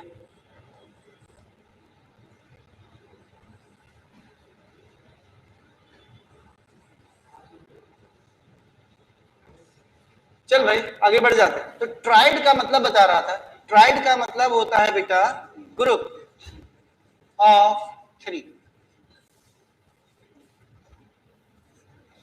3 का ग्रुप जिनकी प्रॉपर्टीज कैसी हो? एक जैसी, सेम प्रॉपर्टीज। तो उन्होंने क्या किया, सेम प्रॉपर्टीज के एलिमेंट्स के ग्रुप बनाए। कितने एलिमेंट के ग्रुप? 3 के। और उन्होंने कुछ ऐसे बनाए, जैसे उन्होंने कहा एक लिथियम ले लेते हैं, चलेगा, और सेम प्रॉपर्टी का एक सोडियम ले लेते हैं, चलेगा, और एक पोटेशियम ले लेते हैं। ऐसे करके उन्होंने एक ट्राइड बनाया। अब सुनिएगा क्या बोला उन्होंने। बोला कि इस ट्राइड में जो बीच वाला एलिमेंट होता है, मिडिल एलिमेंट, उसका जो एटॉमिक मास या एटॉमिक वेट होता है, इट इज द मीन और इंटरमीडिएट और average of first and third element. कैसे? उसने कहा लिथियम का यदि आप एटॉमिक वेट देखें तो कितना होता है? 7। पोटेशियम का देखें तो कितना होता है? 39। पूछा गया कि बताइए सोडियम का कितना होगा, तो इन दोनों का मीन या एवरेज यानी 7 + 39 डिवाइडेड बाई 2, और ये वैल्यू आई 23। यही सोडियम का एटॉमिक वेट होता है। और फिर उन्होंने ये बोला कि atomic weight is the fundamental property of any element. ये जो एटॉमिक वेट है यही किसी एलिमेंट की फंडामेंटल प्रॉपर्टी होती है, यानी एलिमेंट में जितनी भी प्रॉपर्टीज पाई जाती हैं वो सारी प्रॉपर्टीज किस पर डिपेंड करती हैं? उसके एटॉमिक वेट पर डिपेंड करती हैं। तो इन्होंने अपने ट्राइड लॉ में ये बोला, the atomic weight of middle element in tried of element must be the average or mean or intermediate of first and third elements। इसे बोला गया डोबेराइनर ट्राइड लॉ। अब इन्होंने सब एलिमेंट्स के ट्राइड तो नहीं बनाए, लेकिन जितने ट्राइड डोबेराइनर ने बनाए हम उन ट्राइड्स को देखना चाहते हैं। वो ट्राइड किस बेसिस पर बनाए गए हम उन्हें देखना चाहते हैं, और कौन कौन सी प्रॉपर्टीज थी जिन्हें हम इन ट्राइड की मदद से निकाल सकते हैं, हम ये देखना चाहते हैं। तो चलिए अपन स्टार्ट करते हैं डोबेराइनर ट्राइड लॉ। क्या कहता है फिर से सुन लीजिए। मैंने बोला एटॉमिक मास, जो डोबेराइनर ने कहा था, ऑफ मिडिल एलिमेंट, जो बीच वाला एलिमेंट होता है, of middle element will be the intermediate of first and third element, और average of first and third element, और mean of first and third element. पर हम केवल एटॉमिक वेट की बात नहीं करेंगे, हम इसे थोड़ा बड़ा कर लेते। हम कहते हैं कि यदि उनके according atomic weight fundamental property है और इसका एटॉमिक वेट इन दोनों के बीच में आ रहा है, तो इसकी मेल्टिंग पॉइंट भी तो इन दोनों के बीच में आएंगे, इसका बॉइलिंग पॉइंट भी तो इन दोनों के बीच में आएगा, इसकी डेंसिटी भी तो इन दोनों के बीच में आएगी, इसकी आयोनाइजेशन एनर्जी भी तो इन दोनों के बीच में आएगी, इसकी इलेक्ट्रोनेगेटिविटी भी तो इन दोनों के बीच में आएगी। इसका मतलब सोडियम की जितनी भी प्रॉपर्टी होंगी वो सारी की सारी लिथियम और पोटेशियम की प्रॉपर्टीज का एवरेज होनी चाहिए। ऐसा मैं नहीं कह रहा, ऐसा किसने बोला है? डुबेराइनर ने। मैं केवल उसे बड़ा कर रहा हूं। डुबेराइनर ने केवल इतनी सी बात बोली थी बेटा कि डुबेराइनर ने कहा था केवल एटॉमिक मास जो होता है वो एवरेज होता है, पर उन्होंने एक लाइन और बोली थी क्या? कि एटॉमिक मास फंडामेंटल प्रॉपर्टी है। यदि ये फंडामेंटल प्रॉपर्टी है तो एलिमेंट की सारी प्रॉपर्टीज इन्हीं के आसपास घूमेंगी एटॉमिक मास के। इसका मतलब बाकी प्रॉपर्टीज भी सोडियम की, लिथियम और पोटेशियम की प्रॉपर्टीज का इंटरमीडिएट या एवरेज या मीन वैल्यू होनी चाहिए। क्या इतनी कहानी समझ में आई बेटा?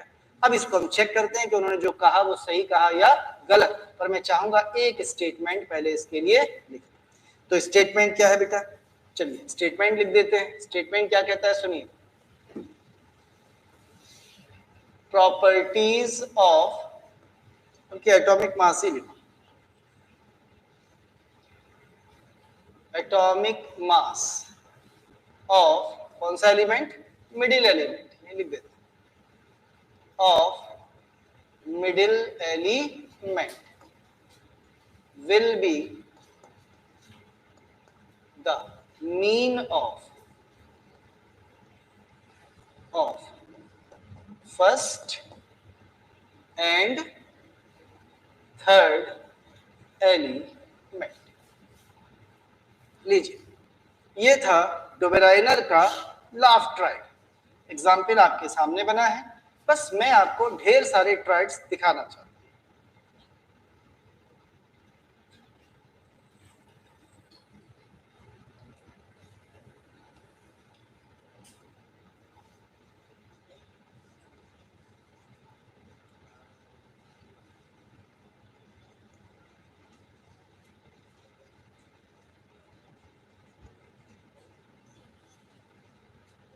बना लीजिए पहले, मैं हटाऊंगा।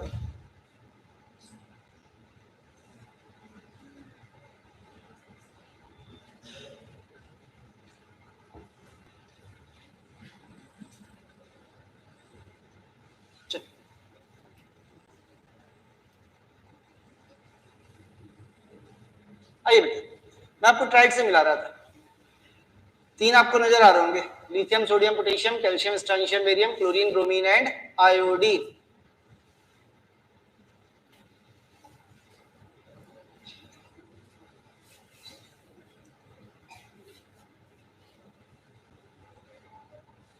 चलिए कितने एलिमेंट नजर आ रहे हैं आपको? 15 एलिमेंट। हालांकि 2 ट्राइड्स और बनाए जा सकते हैं, पर उन्होंने केवल इतने ट्राइड्स बनाए। अब सबसे बड़ी समस्या, वो क्वेश्चन आपसे यही पूछेगा कि which of the following is a triad of Dobereiner, या इनमें कौन डुबेराइनर का ट्राइड नहीं। तो आपको ये पांचों ट्राइड्स याद रखने पड़ेंगे, और इन्हें याद रखने के लिए एक छोटा सा निमोनिक पढ़ते हैं। देखना, यहां से शुरू कर रहा हूं। ली ना के, ली ना के, लीना के, लीना कोई होगा। केसर बाग, लखनऊ नहीं जाना। लीना के केसर बाग में कल बहार आई, लीना के केसर बाग में कल बहार आई। पाकिस्तान, ऑस्ट्रेलिया, सबसे सीटी बजवाई। अरे बाहर आई तो सीटी बजाई, ताली के बजाओगे? फिर सुनना, लीना के केसर बाग में कल बहार आई। बाहर समझते हो ना, आने से उसके आए बाहर, जाने से उसके जाए बाहर। सुना है गाना? वही वाली बाहर है, क्योंकि अपन का कोई भरोसा थोड़ी है। फिर हम ऐसे पढ़ा देंगे, फिर कल बाहर आई आंटी टशन में, याद आया? तो अपन बदलते रहेंगे। चल, पाकिस्तान, ऑस्ट्रेलिया, सब से सीटी बजवाई। समझ में नहीं आया?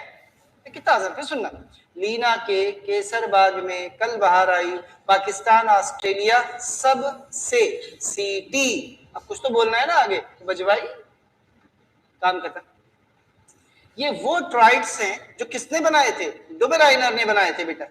लेकिन इनके अलावा और भी ट्राइड्स बनाए जा सकते थे जो डुबेराइनर नहीं बना पाए, लेकिन वो काम हम लोग मिलजुल के करेंगे। क्या और ट्राइड बनाना संभव है? बिल्कुल संभव है, लेकिन कैसे, ये सिखाना है मुझे।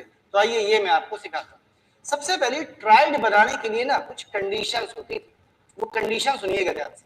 इनमें से पहले कोई एक ट्राइड पसंद कर, कोई भी एक, पहले पहला ही वाला ले लो, कलर बदल लूं जरा, चल पहला ही वाला ले रहा हूं, ली ना के, और ले लूंगा, एक से मिलते हैं। क्या कहता है सुनिएगा, किन्हीं भी सक्सेसिव एलिमेंट्स को, यदि आप सक्सेसिव समझते हैं लगातार, किन्हीं भी दो लगातार एलिमेंट को जब लोगे तो उन सक्सेसिव एलिमेंट के एटॉमिक नंबर्स का डिफरेंस सेम होना चाहिए। क्या मतलब है? लिथियम का एटॉमिक नंबर, सोडियम का, पोटेशियम का, सही है, डिफरेंस देखना भैया, इन दोनों का डिफरेंस बता, यस और नो, इन दोनों का डिफरेंस बता। तो देख, दोनों सक्सेसिव एलिमेंट, सक्सेसिव यानी इन दोनों का और इन दोनों का लगातार डिफरेंस कैसा है? सेम। सक्सेसिव क्यों बोला पता है? वरना तुम इसका और इसका देखने लगोगे, तो लगातार होने चाहिए। तो इनका जो डिफरेंस, यदि यहाँ 8 आया है तो यहाँ भी 8 आना चाहिए, यदि यहाँ 18 आया तो यहाँ भी 18 आना चाहिए। कोई और देखना पसंद करेंगे? इसको ले लूं क्या, या इसको ले लूं? जो चाहो जल्दी बताओ, कोई भी ले लो जो पसंद। पाकिस्तान ले ले, आ जाओ, पाकिस्तान से बड़ा लगाव है तुम्हें। चल भाई, फास्फोरस का बता एटॉमिक नंबर, तो ऐसा लेते ना जो तुम्हें याद थे, ऐसा लिया है क्यों जो याद ना हो। चल, फास्फोरस का 15। What about the arsenic? 33, पता होना चाहिए बेटा। एंटीमनी 51। सर ये आपको याद है? सबको याद हो जाएंगे, क्यों परेशान हो, पढ़ तो ले क्लासिफिकेशन। अब देखना, 15 से 33 डिफरेंस बता। 18 है पक्का? इसका भी डिफरेंस देख, 18 है क्या? बस यही तो समझा रहा हूं, और क्या समझा रहा हूं, कि दोनों के डिफरेंस कैसे होने चाहिए? सेम। क्या बात समझ में आई? सोच ले एक बार, कहीं डाउट लग रहा हो। पक्का? कोई डाउट नहीं। अब वो कहता है कि सर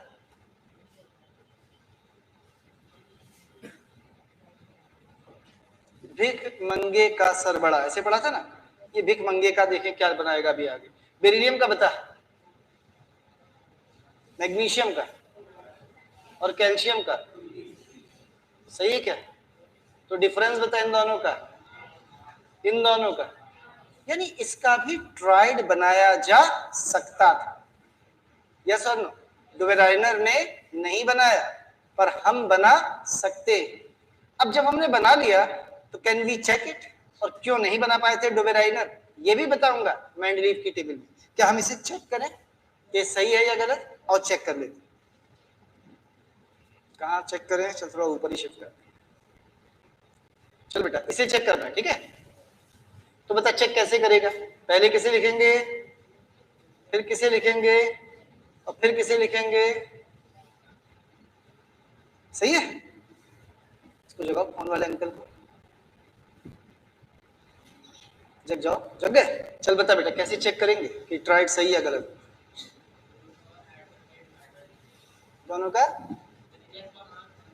बिल्कुल ठीक, एटॉमिक नंबर नहीं, एटॉमिक मास। इसका एटॉमिक मास देखेंगे, इसका देखेंगे, और इसका एटॉमिक मास, इन दोनों का एवरेज के लगभग बराबर आना चाहिए। एग्जैक्ट बराबर ना भी चलेगा, ऑलमोस्ट बराबर आना चाहिए। अब बताइए भाई, क्या आपको पता है कि बेरिलियम का एटॉमिक मास होता है 9, यस सर? कैल्शियम का होता है 40, मैग्नीशियम का 24 होता है, सबको पता है, पर निकाल के देखते हैं कितना आएगा बेटा। 40 प्लस 9 डिवाइडेड बाई 2 बराबर 49/2, यानी 24 पॉइंट, क्या ये 24 के ही करीब आया? इसका मतलब ये भी एक ट्राइड बनाया जा सकता था। कुछ समझ में आया? पर ये ट्राइड बन नहीं पाया था सक्सेसफुली। सर क्यों नहीं बन पाया था? समस्या ये थी कि बेरिलियम का एटॉमिक वेट सही किसी को पता नहीं। बेरिलियम वही एलिमेंट है जिसके एटॉमिक मास में करेक्शन किया था किसने? Dmitry Mendeleev. इसलिए हम इसका ट्राइड नहीं बना पाए। हम क्या डुवेराइनर नहीं बना पाए, हमने तो बना डाला। कुछ समझ में आया? इसी टाइप का एक ट्राइड और देखो, हाइड्रोजन, फ्लोरीन, क्लोरीन। हाइड्रोजन का एटॉमिक नंबर, फ्लोरीन का, क्लोरीन का डिफरेंस बोल 8 आता है क्या? आया 8? इसका मतलब ये भी ट्राइड बन सकता था। अब चेक कर लेते, हाइड्रोजन, फ्लोरीन, क्लोरीन। हाइड्रोजन का एटॉमिक, फ्लोरीन का 19 होता है। चेक करें भैया, दोनों को जोड़ 36 डिवाइडेड बाई 18 से ज्यादा, अरे बोल, और होता कितना है 19, यानी अप्रोक्सीमेट 19 ही तो आ गया, 18.25 अप्रोक्सीमेट 19। इसका मतलब ये ट्राइड भी बनाया जा सकता था। तो ऐसे याद कर ले, भिख मंगे के हाथ फिर काले हो जाते, मांग मांग धूप में निकले रहते। हम लोग क्या जेब में डाले रहते हैं ताकि गोरे बने रहे, वो अपना बाहर निकाल लेते हैं, अल्लाह के नाम पे, भगवान के नाम पे दे दे, तो कैसे हो जाते काले? तो ऐसे याद कर लेते, भिख मंगे के हाथ फिर काले। खत्म। ये कौन से ट्राइड हैं? जो हमने बनाए। ये ट्राइड डोबेराइनर ने नहीं बनाए, याद रखिएगा, ये हमने बनाए। यानी ये ट्राइड्स भी बनाए जा सकते थे, पर ये बने नहीं। समस्या थी पता है क्या यहाँ पे? फ्लोरीन की डिस्कवरी उनके समय में नहीं हुई। तो ये ट्राइड भी संभव थे, पर उन्होंने जो ट्राइड दिए हैं वो ट्राइड बेटा ये हैं, वो हम लोगों ने पहले ही याद कर लिए हैं कि लीना की केसर बाग में कल बाहर आई, पाकिस्तान ऑस्ट्रेलिया सबसे, समझ में आ गया? सबसे, सीटी बज गई, ताली नहीं बजानी बेटा, ताली तो कोई और बजाता है, सही है, सबसे सीटी बज गई, समझ में आ गया? तो ये था डोबेराइनर का ट्राइड लॉ। तो क्या मैंने आपको बताया बेटा कि जो सक्सेसिव एलिमेंट्स हैं उनके एटॉमिक वेट का डिफरेंस कैसा होना चाहिए? सेम होना चाहिए। अब थोड़ा सा आगे बढ़ जाए। अब मैंने आपसे कहा यदि atomic weight is a fundamental property of element, यदि एलिमेंट की फंडामेंटल प्रॉपर्टी है तो बाकी सारी प्रॉपर्टीज भी इसी के आसपास घूमनी चाहिए। तो आइए चेक करें, क्या किसी और प्रॉपर्टी का क्वेश्चन यदि आएगा तो हम उसे कर पाएंगे? Let us try. क्वेश्चन क्या कहता है सुनिए, कह रहा है आयोनाइजेशन एनर्जी। सर ये क्या चीज होती है? होती होगी कोई एनर्जी, अपना क्या जा रहा है? हमसे तो क्वेश्चन पूछा है, जो पूछेगा वो अपन निकाल देंगे, और क्या। ऐसा थोड़ी है कि कुछ पता ना हो तो उसके साथ छेड़छाड़ नहीं करते। ऐसा होता है कई बार। मैं एक बार, बहुत पहले की बात है, 1999 की, सन 1999, तुम शायद पैदा नहीं हुए बहुत से लोग। तो क्या हुआ, मैं एक रेस्टोरेंट में गया किसी के साथ, उसने मुझसे पूछा मंचूरियन खाओगे क्या? क्या बोला? मंचूरियन खाओ। मंचूरियन क्या होता है? मैं जानता नहीं था। अरे वास्तव में तब मुझे नहीं पता था मंचूरियन क्या होता है, ये क्या होता है? तो उन्होंने बोला अरे लौकी के कोफ्ते खाए कभी? मैंने कहा समझ बस कोफ्ता है और लौकी की जगह बहुत सारी सब्जियां होंगी, अब ये तुम्हारे ऊपर डिपेंड करता है कि तुम वो ड्राई खाना पसंद करोगे या थोड़ी उसके साथ खाओगे, तो मंगा खा लेते। कुछ समझ में आया? तो उससे पहले मैं मंचूरियन के बारे में नहीं जानता था, पर खाया। कैसा लगता है? ठीक लगता है? नहीं, लड़कियों को तो बहुत अच्छा लगता है। मंचूरियन है, अरे वो है वो उसमें मिर्च में क्या बोलते हैं, मोमोज। देखो कितनी जल्दी बोली चल बढ़िया, समझ में आया? तो ऐसी कुछ होती होगी आयोनाइजेशन एनर्जी, खा के देखते हैं अच्छी लगेगी कि नहीं लगेगी, अपने को क्या लेना देना। चला जा बात की जाए ionization energy of lithium and sodium. कह रहा जो आयोनाइजेशन एनर्जी है लिथियम और सोडियम की, उसकी वैल्यू दे रहा है 6.7 एंड 3.3 इलेक्ट्रॉन वोल्ट रेस्पेक्टिवली। पूछ रहे देन आयोनाइजेशन एनर्जी ऑफ, छोटी सी मिस्टेक करके सुधार देता हूं, यहाँ पे पोटेशियम लेता हूं, आंसर उससे भी आ जाता है, but I am taking potassium. Energy of Na will be, बताइए, ये छोटा सा क्वेश्चन है। तो हमें पता है सबसे पहला काम अपन क्या करेंगे, ट्राइड बनाएंगे। तो ट्राइड क्या बनेगा, लिथियम, सोडियम, पोटेशियम, क्योंकि हमें पता है लीना के सरभाग में आई थी, तो ली ना के ऐसे लिखेंगे। सही है, बता लिथियम की वैल्यू 6.7, पोटेशियम की वैल्यू 3.3, तो सोडियम की वैल्यू 6.7 प्लस 3.3 डिवाइडेड बाई 2 बराबर 5. अरे बोल सही है क्या, कुछ समझ में आया भाई? कहीं कोई डाउट लग रहा हो तो बता दे। कोई डाउट नहीं? कल वो बोल देता कि बताइए डेंसिटी लिथियम की इतनी है, सोडियम की इतनी है, पोटेशियम लिथियम की इतनी है, सोडियम की इतनी है, पोटेशियम की इतनी है, सोडियम की बताओ, तो बता देते। इसकी डेंसिटी प्लस इसकी डेंसिटी डिवाइडेड बाई 2 बराबर इसकी डेंसिटी। कुछ समझ में आया? कोई डाउट तो नहीं? यानी हम किसी भी ट्राइड में किसी भी प्रॉपर्टी को निकालना चाहें तो बता देंगे या नहीं? अब मान लो कोई ट्राइड बनना हो, एक एलिमेंट ये रहा नॉन है, दूसरा एलिमेंट ये रहा नॉन है, और एक एलिमेंट यहाँ बीच में है, मैंने आपको नहीं बताया एलिमेंट कौन सा है।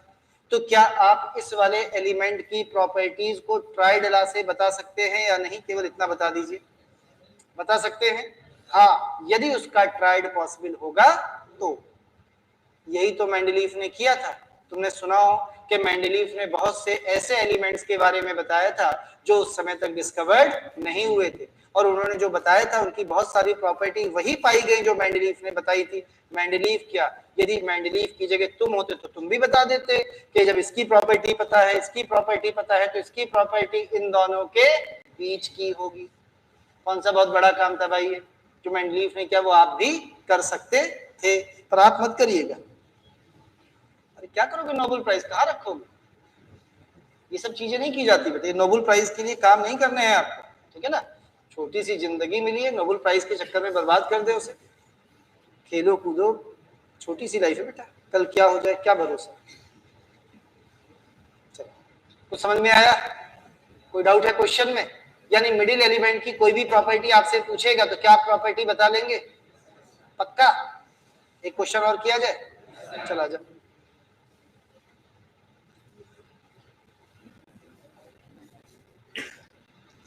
लाल से ठीक से दिखाई नहीं देता। चल, क्वेश्चन कह रहा है, क्या लिया जाए? सपोज बॉइलिंग पॉइंट ही ले, कह रहा है boiling point of chlorine, boiling point of chlorine and bromine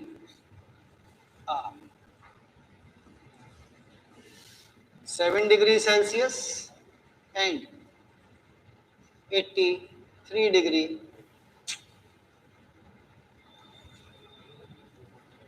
43 degree Celsius. Then BP of, कौन बचा? Iodine will be. और बेटा बीपी का मतलब बॉइलिंग पॉइंट, ब्लड प्रेशर से कुछ लेना देना नहीं। ये क्वेश्चन है आपके लिए, जल्दी से निकाल के बता दीजिए। सबसे पहला काम होगा ट्राइड बनाना। तो ट्राइड क्या बनेगा? कल बाहर आई, तो Cl की कितनी दी है? 7 डिग्री सेल्सियस। ब्रोमीन की कितनी दी है? 43 डिग्री सेल्सियस। किसकी पूछी है? आयोडीन। सही है? क्या हो गया? तो फॉर्मूला लगाएं, ये वाला हटा दूं? चल भाई फॉर्मूला लगा दे।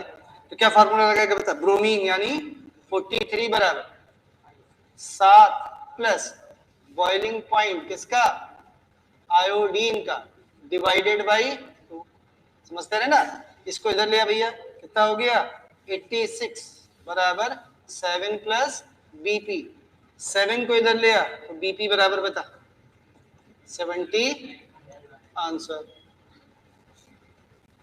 कुछ समझ में आया? जरूरी थोड़ी कि हमेशा बीच वाले का ही निकालना हो। फॉर्मूला पता चल गया, ये प्लस ये डिवाइडेड बाई 2 बराबर ये। अब हमें कोई भी वैल्यू पता, हमें ये पता था, हमने किसका निकाल लिया, आई का निकाल लिया। तो ये था बेटा डोबेराइनर का ट्राइड लॉ। समस्या ये थी कि इन्होंने केवल 5 ट्राइड्स बनाए हमारे लिए और एलिमेंट नॉन कितने थे, 32, यानी आधे से भी कम एलिमेंट्स को ये क्लासिफाई कर पाए। इसके बाद आए भैया एक नए साइंटिस्ट, शायद नाम सुना हो, कॉनकॉर्टियस, जिन्होंने एक सिलेंड्रिकल या हेलिकल शेप में पीरियोडिक टेबल दी जिसे टेलुरिक हेलिक्स के नाम से जाना जाता है। हालांकि हमारी एनसीईआरटी में कुछ खास दिया ही नहीं गया उसके बारे में, बस साइंटिस्ट का नाम दिया गया और बोल दिया गया कैसी टेबल दी, सिलेंड्रिकल टेबल, और उन्होंने इस बात को कह के छोड़ दिया। लेकिन आइए एक नजर डालते हैं वो जो कॉनकॉर्टियस का नाम दिया गया है एनसीईआरटी में, वो दिया क्यों गया है। एनसीईआरटी 11 पेज नंबर शायद 75, तो आप यदि किताब आप देखना चाहें तो उसमें लिखे होते हैं सब नाम जो मैं बोल रहा हूँ। ये हमारे काम का था बेटा, और इस पे क्वेश्चन आपके एग्जाम में पूछे गए, तो ये आपको अच्छे से आना चाहिए, जिसे आपने नाम दिया है डोबेराइनर्स ट्राइड लॉ। कुछ ऐसा तो नहीं लग रहा मैं जल्दी जल्दी करा रहा हूं, लग रहा है फालतू की चीजें हैं इसलिए जल्दी जल्दी करा रहा हूं बस। चल भाई, उन्होंने क्या किया, उन्होंने एक सिलेंड्रिकल को ना ऐसे काट दिया, सिलेंडर और ऐसे काट दिया। देख फॉर एग्जाम्पल, अब मैं इसको काट के तो ला नहीं सकता था, दिख रहा है, और इसे मैंने काट दिया ऐसे। यदि मैं इसे काट दूं ना ऐसे तो एक स्पाइरल जैसा मिलेगा, यस और नो। जैसे ये है, देख स्पाइरल कटा हुआ पीस पीस नजर आ रहा है, और निकाल के दिखाऊं, जितना निकाल पाऊंगा उतना निकाल देता हूं, पूरा नहीं निकालेंगे यार, बस समझने के लिए जितना चाहिए उतने से काम हो जाएगा। काम का रजिस्टर खराब किया जाए, तभी तो मैंने उस समय उससे निकलवाया नहीं था। अब दिखाइए, दिख रहा है ना, तो ये कैसा है, ये एक सिलेंडर ही तो पूरा कवर कर लो, सिलेंडर शेप समझते हैं ना, और उसे काट दिया गया तो ये बन गया, देख स्पाइरल टाइप हेलिकल ऐसे करके।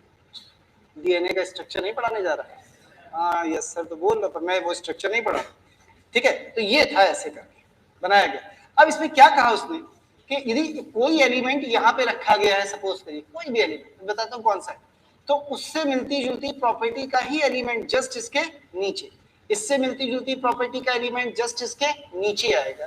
क्या मतलब हुआ, मतलब के लिए ही मैं ये डिब्बा लाया था। जैसे सुनना, वो कहता है यहां से स्टार्ट हो रहा है, तो पहला एलिमेंट कौन होता है, हाइड्रोजन।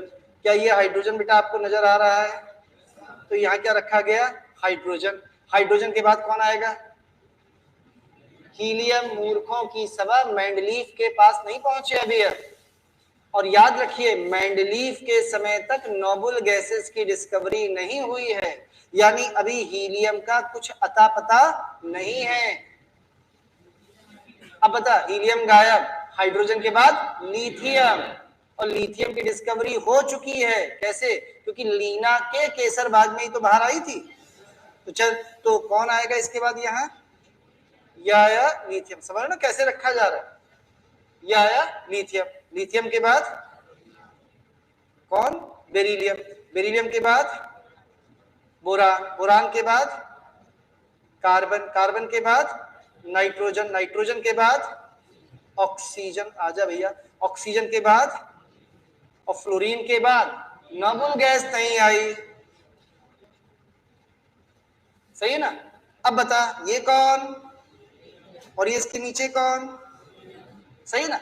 कभी आप यदि इसको ऑनलाइन सर्च करेंगे तो आपको मिलेगी।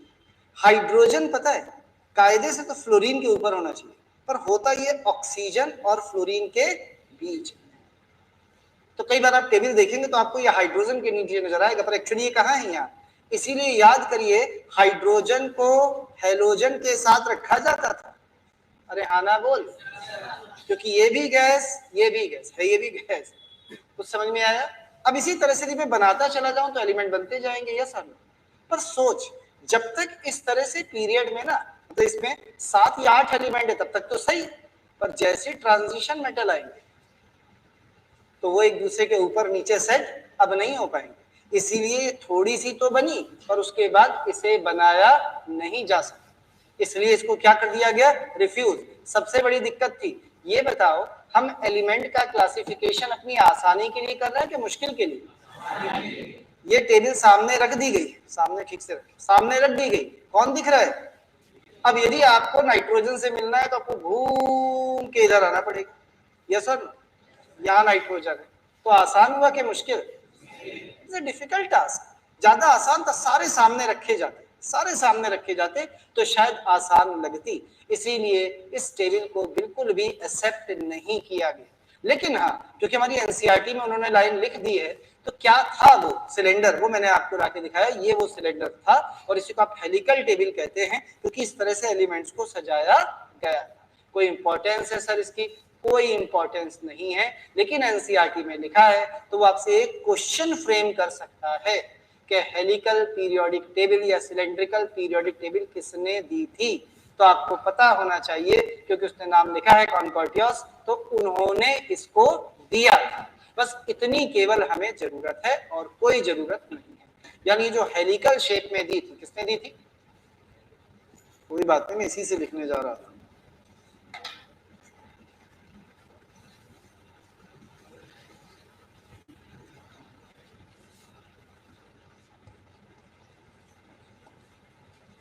इन्होंने दी थी, ठीक। कौन सी टेबल? ये वाली। और ये टेबल है कैसी? रिमेंबर, एक सिलेंडर लिया गया और उस सिलेंडर को काट दिया गया इस शेप में, तो स्पाइरल टाइप की मिल गई। तो स्पाइरल भी बोला जाता है, हेलिकल भी बोला जाता है, टेलुरिक हेलिक्स भी बोला जाता है, ढेर सारे नाम दे दिए जाते हैं। तो बस वो एक ही क्वेश्चन पूछेगा कि ये टेबल किसने दी थी। या याद करिए इस साल एग्जाम में क्वेश्चन आए थे ना मिलाने वाले, एक ऑप्शन एक तरफ लिखेगा हेलिकल टेबल या सिलेंड्रिकल टेबल, उसके आगे नाम लिख देगा ढेर सारे, तो आपको मिलाना पड़ेगा कि ये टेबल किससे जुड़ी हुई है, इससे। और ये केवल वो इसलिए पूछ सकता है क्योंकि एनसीईआरटी में उसने इनका भी नाम लिखा है और इस टेबल का नाम भी सिलेंड्रिकल लिखा है। तो हो सकता है एग्जामिनर है दिमाग खराब हो जाए और वो आपसे एक फालतू का क्वेश्चन पूछ, तो एक आसान सा क्वेश्चन हमसे गलत ना हो, बस इसलिए बेटा मैंने आपको ये करा। चलिए भाई, अब इसे भी हटा देते हैं और आगे चलते हैं। और नेक्स्ट क्लासिफिकेशन दिया था किसने? इन्होंने। इसे बोलते हैं न्यूलैंड्स ऑक्टेव लॉ। कुछ लोग इसे म्यूजिकल लॉ भी कहते हैं। What is Newland octave law? पहला, इससे पहले जो साइंटिस्ट थे नाम था डुबेराइनर, उसके बाद अगली आपने हेलिकल भी देखी, बहुत काम की नहीं थी इसलिए मैंने छोड़ दी। उन्होंने किस चीज को बेस माना था? Atomic mass. इन्होंने भी एटॉमिक मास को बेस बनाया और क्या बोला सुनिएगा, कहते when elements are arranged in increasing order of their atomic masses, यदि एलिमेंट को उनके एटॉमिक मासेस के इंक्रीजिंग ऑर्डर में अरेंज किया जाए, कर ले क्या? उन्होंने बोला है तो कर लेते हैं। तो कौन रखेंगे पहले? लिथियम, लिथियम के बाद बेरिलियम, नियॉन नहीं रखेंगे, ये याद रखिए, नियॉन नहीं। अभी नोबल गैसेस की डिस्कवरी नहीं हुई, पहले अपन किससे मिलेंगे? मेंडलीफ से, फिर डिस्कवरी करेंगे। अभी तो बहुत दूर है, अभी तो लोदरमेयर का कर भी बाकी है, तब मेंडलीफ तक जाएंगे। चला जा भैया। तो फ्लोरीन के बाद फिर कौन आ जाएगा? सोडियम के बाद, मैग्नीशियम के बाद, खत्म हो गई। नीचे आ जाऊं क्या? एल्यूमिनियम के बाद, समझ में आ रहा है? फिर आर्गन नहीं आएगा, ठीक। इसके आगे पता है बी ब्लॉक आ जाता है, याद है ना? Scandium, science teacher very cruel, वो स्कैंडियम वगैरह, स्कैंडियम, टाइटेनियम, वेनेडियम। चल जरा सुनिएगा एक बार फिर से, टेबल आपके पास होती है, बस आपके पास सुनिएगा। उन्होंने क्या कहा फिर से सुन, उन्होंने बोला एलिमेंट्स को यदि उनके increasing order of atomic mass के ऑर्डर में अरेंज किया जाए तो कुछ कुछ होता है। क्या होता है पता? चल, इसे बोला गया है ऑक्टेव लॉ। ऑक्टेव जानते हैं? म्यूजिकल नोट्स जानते हैं? म्यूजिकल ऑक्टेव उससे मिलते हैं, याद दिलते। देखे क्या होती है। कुछ ऐसा पढ़ाया गया, सिखाया गया हो शायद कभी, सा रे गा मा पा।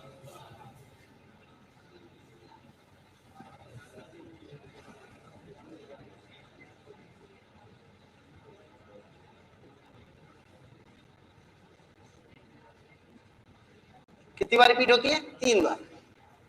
अरे कहीं भी देख ले भैया, छोटी क्लास में एक म्यूजिक का लेक्चर कभी पढ़ा होगा, कैशियो बजाया होगा, कुछ नहीं बजाया होगा, तो बहुत लोगों ने बजाया, बहुत ने ना भी बजाया। तो कैशियो याद है? सा बजाते थे ना उसे, हैज की, डैश की, याद है कुछ? चल भाई, जब उसे दबाते थे तो जो पहली की दबाते थे, पहली क्या आवाज आती थी? सा। 1 2 3 4 5 6 7, और 8वीं की दबाओगे तो फिर से आवाज क्या आएगी? 1 2 3 4 5 6 7, 8वीं की बजाओगे तो आवाज क्या आएगी? किसका चेंज होता था? पिच का। पिच का, पिच जानते? स्वर ऊंचा, सुर नीचा, सुने हैं कभी ये सब? यही होता है, कुछ नहीं। आप कोई भी म्यूजिकल इंस्ट्रूमेंट लेंगे तो ये बजेंगे, यस और नो? उनमें क्या पाए जाते हैं? नोट्स। तो हर 8वें नोट की साउंड किससे मिलती है? पहले नोट से, हर 8वें। इसी तरह से उसने कहा कि यदि इन एलिमेंट्स को ले लिया जाए और पहले एलिमेंट को दबाया जाए तो क्या ये आवाज लगाएगा? यस। चिल्लाएगा, जैसे ही मैंने इसको पहले को दबाया चिल्लाएगा, alkali metal, alkali metal, alkali metal. Lithium कौन चिल्लाएगा? मैं हूं एल्केली मेटल। 1 2 3 4 5 6 7, और ये क्या चिल्लाएगा? Alkali metal, alkali metal. 1 2 3 4 5 6 7, क्या चिल्लाएगा? Alkali metal, alkali metal. Same आवाज आई? यानी हर 8वें एलिमेंट की प्रॉपर्टी पहले एलिमेंट से मिल रही है कि नहीं? इन्हीं के तो ट्राइड बनाए थे सिमिलर प्रॉपर्टी के एलिमेंट, ली ना के। कुछ याद आया? यानी इन तीनों की प्रॉपर्टी सेम, बिल्कुल वैसे ही जैसे म्यूजिकल नोट्स में होता है कि हर 8वें को दबाने पर आवाज सेम आती है। और जरूरी नहीं कि मैं इसी को दबाता, कल मैं इसको दबा देता, मान ले कैसी आवाज? मा। 1 2 3 4 5 6 7, देख कैसी आवाज? सेम आवाज आई कि नहीं आई? तो कहीं से भी शुरू कर और 8वां दबा के देख, the sound will be same. Check कर लेते हैं भाई फिर से। इसको लिया जाए, इसको लिया जाए। कौन सी फैमिली? नाइट्रोजन फैमिली, निकोजेंस जिन्हें कहते हैं। शुरू में इसको एजोट कहा जाता था, शुरू में जब ये हेलिकल टेबल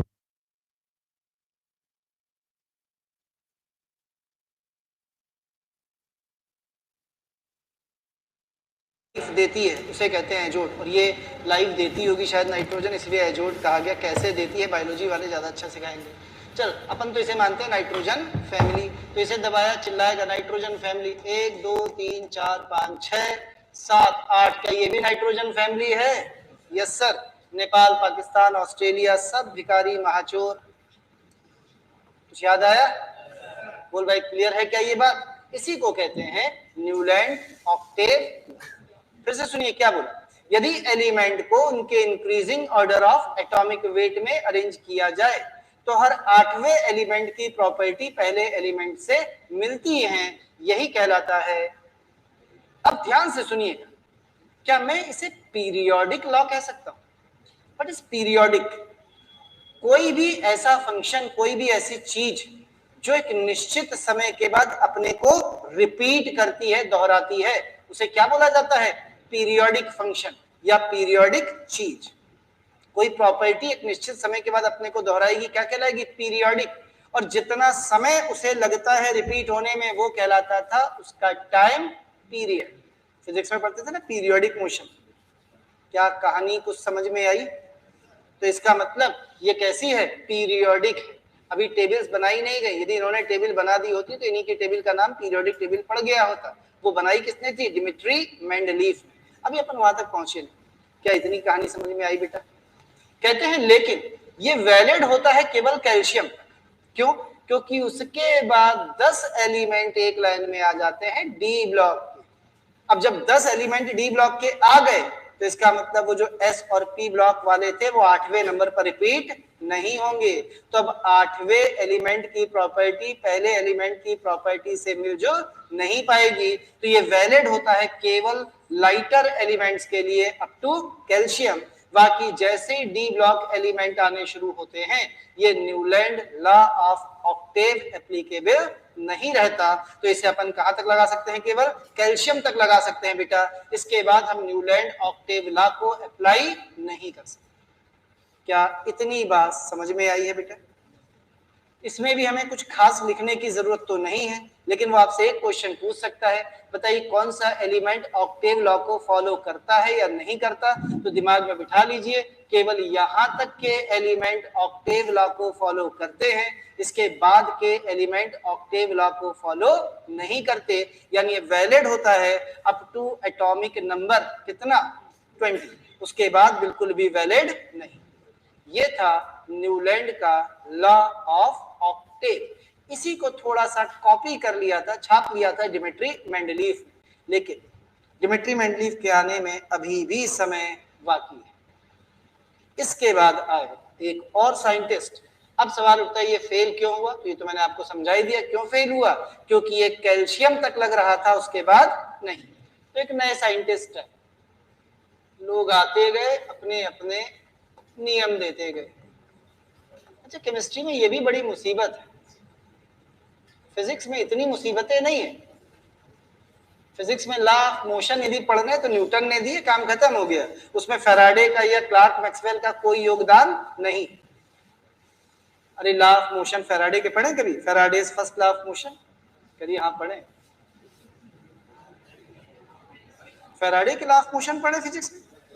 न्यूटन्स के होते हैं बेटा, कैसी बातें कर रहा हूं? न्यूटन और फैराडे की आपस में कोई रिश्तेदारी नहीं है। तो आपस में रिश्तेदारी निकाल दो, न्यूटन इक्वल्स टू फैराडे, ऐसा कुछ नहीं होता। ठीक है, केमिस्ट्री में एक नन्ही सी पीरियोडिक टेबल थी, आज तक केवल 118 एलिमेंट खोजे गए और इतने सारे साइंटिस्ट उसी पीरियोडिक टेबल में पिले पड़े हैं कि हम भी देंगे, हम भी देंगे, हम भी देंगे। सोच के देख, और ऐसे ही होता है केमिस्ट्री, यही बकवास। सोच के देख। अच्छा, पीरियोडिक टेबल यदि आप यूट्यूब पे जाएं और पीरियोडिक टेबल याद करने के निमोनिक देखें तो आपको पीरियोडिक टेबल में जितने एलिमेंट नहीं है उससे ज्यादा आपको निमोनिक मिल जाएंगे पीरियोडिक टेबल याद करने। सही है ना? बस ऐसे ही है केमिस्ट्री में। फिजिक्स में ये सब नाटक नहीं है, फिजिक्स अपना बढ़िया होती है, सिंपल सा सब्जेक्ट होता है, आसान सा। यदि उसने बोल दिया कि पुली लटकी है तो लटकी है, दिमाग नहीं लगाना कि सर किस पे लटकी है। अपन कभी नहीं पूछते सर पुली लटकी है बेटा, हमने कभी पूछा ही नहीं। हवा में लटका रखी है, कोई कील तो ठोक लेते सर, लेकिन नहीं बेटा पुली लटकी है, लटकी है। उसने कहा पुली से ये जंजीर लटकी है, लोहे की, मासलेस, और नीचे 5 ग्राम का ये मास लटका है। तो इतनी भारी लोहे की जंजीर को मासलेस मानकर 5 ग्राम की इंपॉर्टेंस हो जाती है एकदम से, फटाक से कहते नीचे लगेगा mg, ऊपर लगेगी टेंशन। नीचे कभी लगी? क्यों नहीं लग सकती? क्योंकि नीचे पैर है मूर्ख, टेंशन ब्रेन में लगती है ऊपर। कोई एक्सेप्शन कुछ है ही नहीं, कुछ सोचने ही नहीं। पता नहीं फिर भी लोगों को फिजिक्स समझ में क्यों नहीं आती। और केमिस्ट्री का कोई भरोसा नहीं। केमिस्ट्री वाले कहते बेटा टेंशन जो है ना वो इधर लगनी है, ये याद रखना, टेंशन हमेशा इधर लगती है। फिजिक्स वाले कुछ भी बोल सकते, केमिस्ट्री वाले कुछ भी बोल सकते, फिजिक्स वाले ऐसा नहीं करते। इसीलिए फिजिक्स आसान होनी चाहिए, केमिस्ट्री कठिन होनी चाहिए। चल कोई बात नहीं, केमिस्ट्री ज्यादा आसान है क्योंकि एक्सेप्शन है, सब याद हो जाते हैं। अच्छे बच्चे हो तुम लोग, दिमाग वैसे भी अपने पास है नहीं, कम है, तो जब दिमागी नहीं तो क्यों सोचें, जो आपने बता दिया हमने मान। तो लोदर बेयर ने भी अपना एक कर्व खींचा और इन्होंने भी वही काम किया जो सब कर रहे थे। इन्होंने भी जो बेस माना वो किसे माना? वर्सेस एटॉमिक वॉल्यूम ले लिया। अब एटॉमिक वॉल्यूम का मतलब होता है किसी भी एटम को स्फेरिकल माना जाता है तो स्फेयर का वॉल्यूम होता है 4/3 पाई आर क्यूब। सही है? इसका मतलब वॉल्यूम किस पर डिपेंड करेगा? रेडियस पे कि पाई पे कि दोनों पे? अबे आर पे, पाई तो कांस्टेंट होता है। किस पर डिपेंड करेगा? रेडियस पर। तो मैं ऐसे भी कह सकता हूं कि ग्राफ किसके बीच खींचा जा रहा है? रेडियस एंड एटॉमिक मास के बीच, कह सकता हूं ना। भाई वॉल्यूम किसका ज्यादा होगा बताओ? जिसकी रेडियस बड़ी, जिसका साइज बड़ा। और अभी तक नोबल गैसेस की डिस्कवरी नहीं हुई है। अब इन्होंने जब ग्राफ खींचा तो वो बड़ा अजीब सा कर्विकल ग्राफ आया। इन्होंने कहा कि यदि मैं एक्स एक्सिस पर क्या ले लूं, सॉरी वाई एक्सिस पर क्या ले लूं, एटॉमिक वॉल्यूम्स, और एक्स एक्सिस पर क्या ले लूं, एटॉमिक मासेस। यदि अपन इधर बढ़ेंगे तो एटॉमिक मास बढ़ेगा, ऊपर जाएंगे तो एटॉमिक वॉल्यूम बढ़ेगा।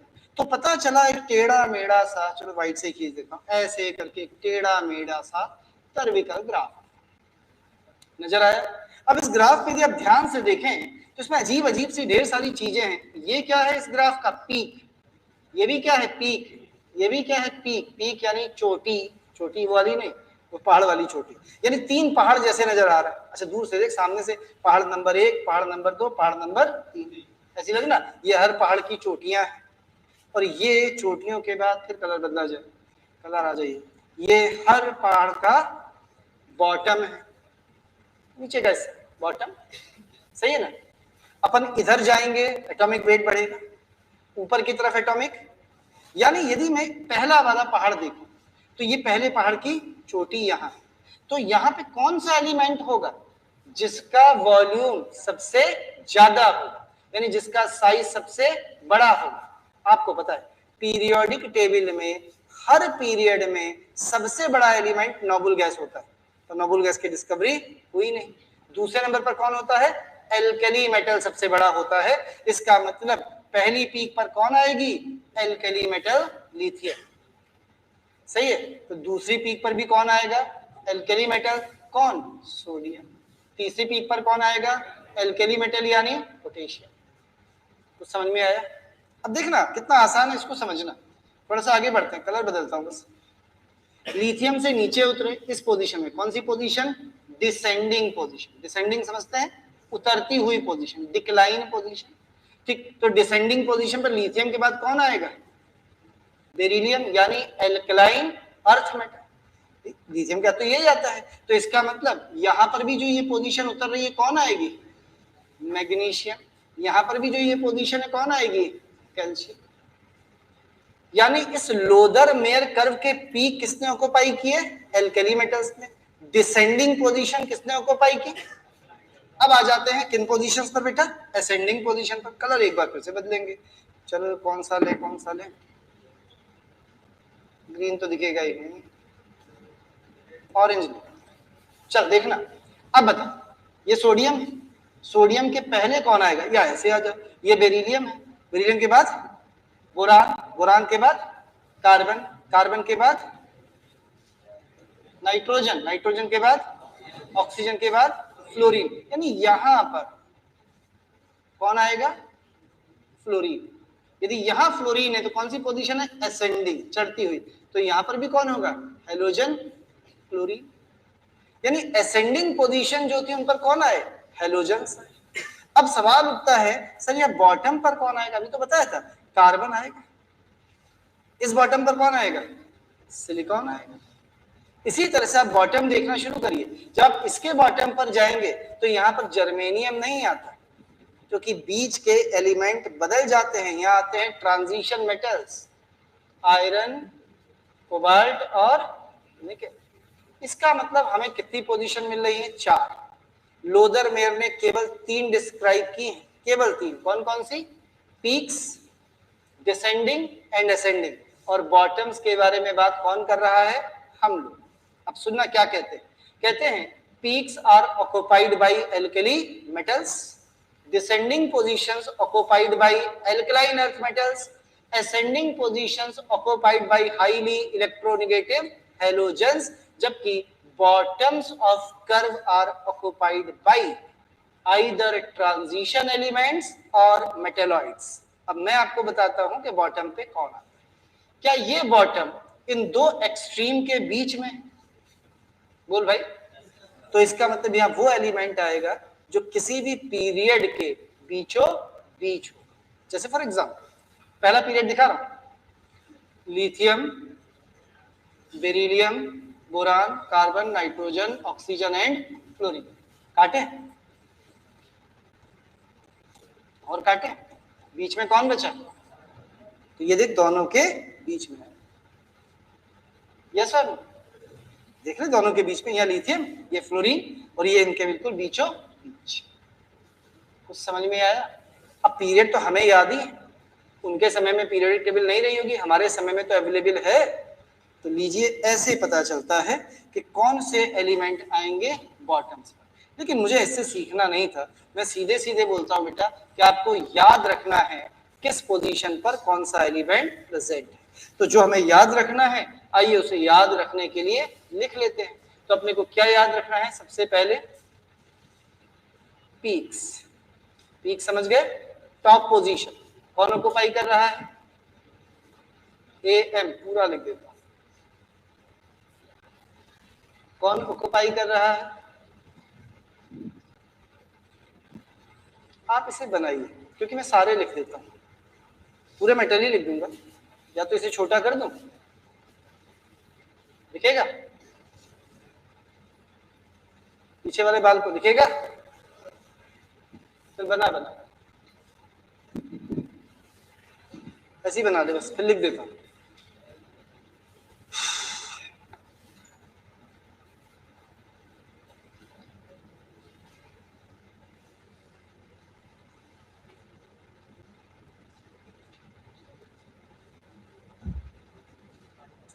तीन क्लास तक थोड़ा बोर लगेगा। जिस दिन आपकी मॉडर्न पीरियोडिक टेबल के पोस्टुलेट्स शुरू हो जाएंगे, थोड़ा इंटरेस्टिंग लगना शुरू हो जाएगा। बस 3 लेक्चर थोड़ा बोर होना है, 3 लेक्चर में मजे लेने हैं, 6 लेक्चर लगेंगे बेटा, और फिर हम लोग आ जाएंगे पीरियोडिक प्रॉपर्टीज पर, क्योंकि इसमें मैं आपको सारी चीजें पढ़ाऊंगा, पूरे के पूरे 112 एलिमेंट्स, उनके इलेक्ट्रॉनिक कॉन्फ़िगरेशंस, उनकी प्रॉपर्टीज, और कुछ ट्रिक सीखेंगे ग्रुप निकालने की, पीरियड निकालने की, ऊपर का एलिमेंट निकालने की, नीचे का एलिमेंट निकालने की, एटॉमिक नंबर कैसे लिखे जाते हैं, पहले एलिमेंट का एटॉमिक नंबर क्या होगा, वगैरह वगैरह। हो गया? हटा दो, टेढ़ा मेढ़ा 4 लाइन नहीं खींच पाए बेटा।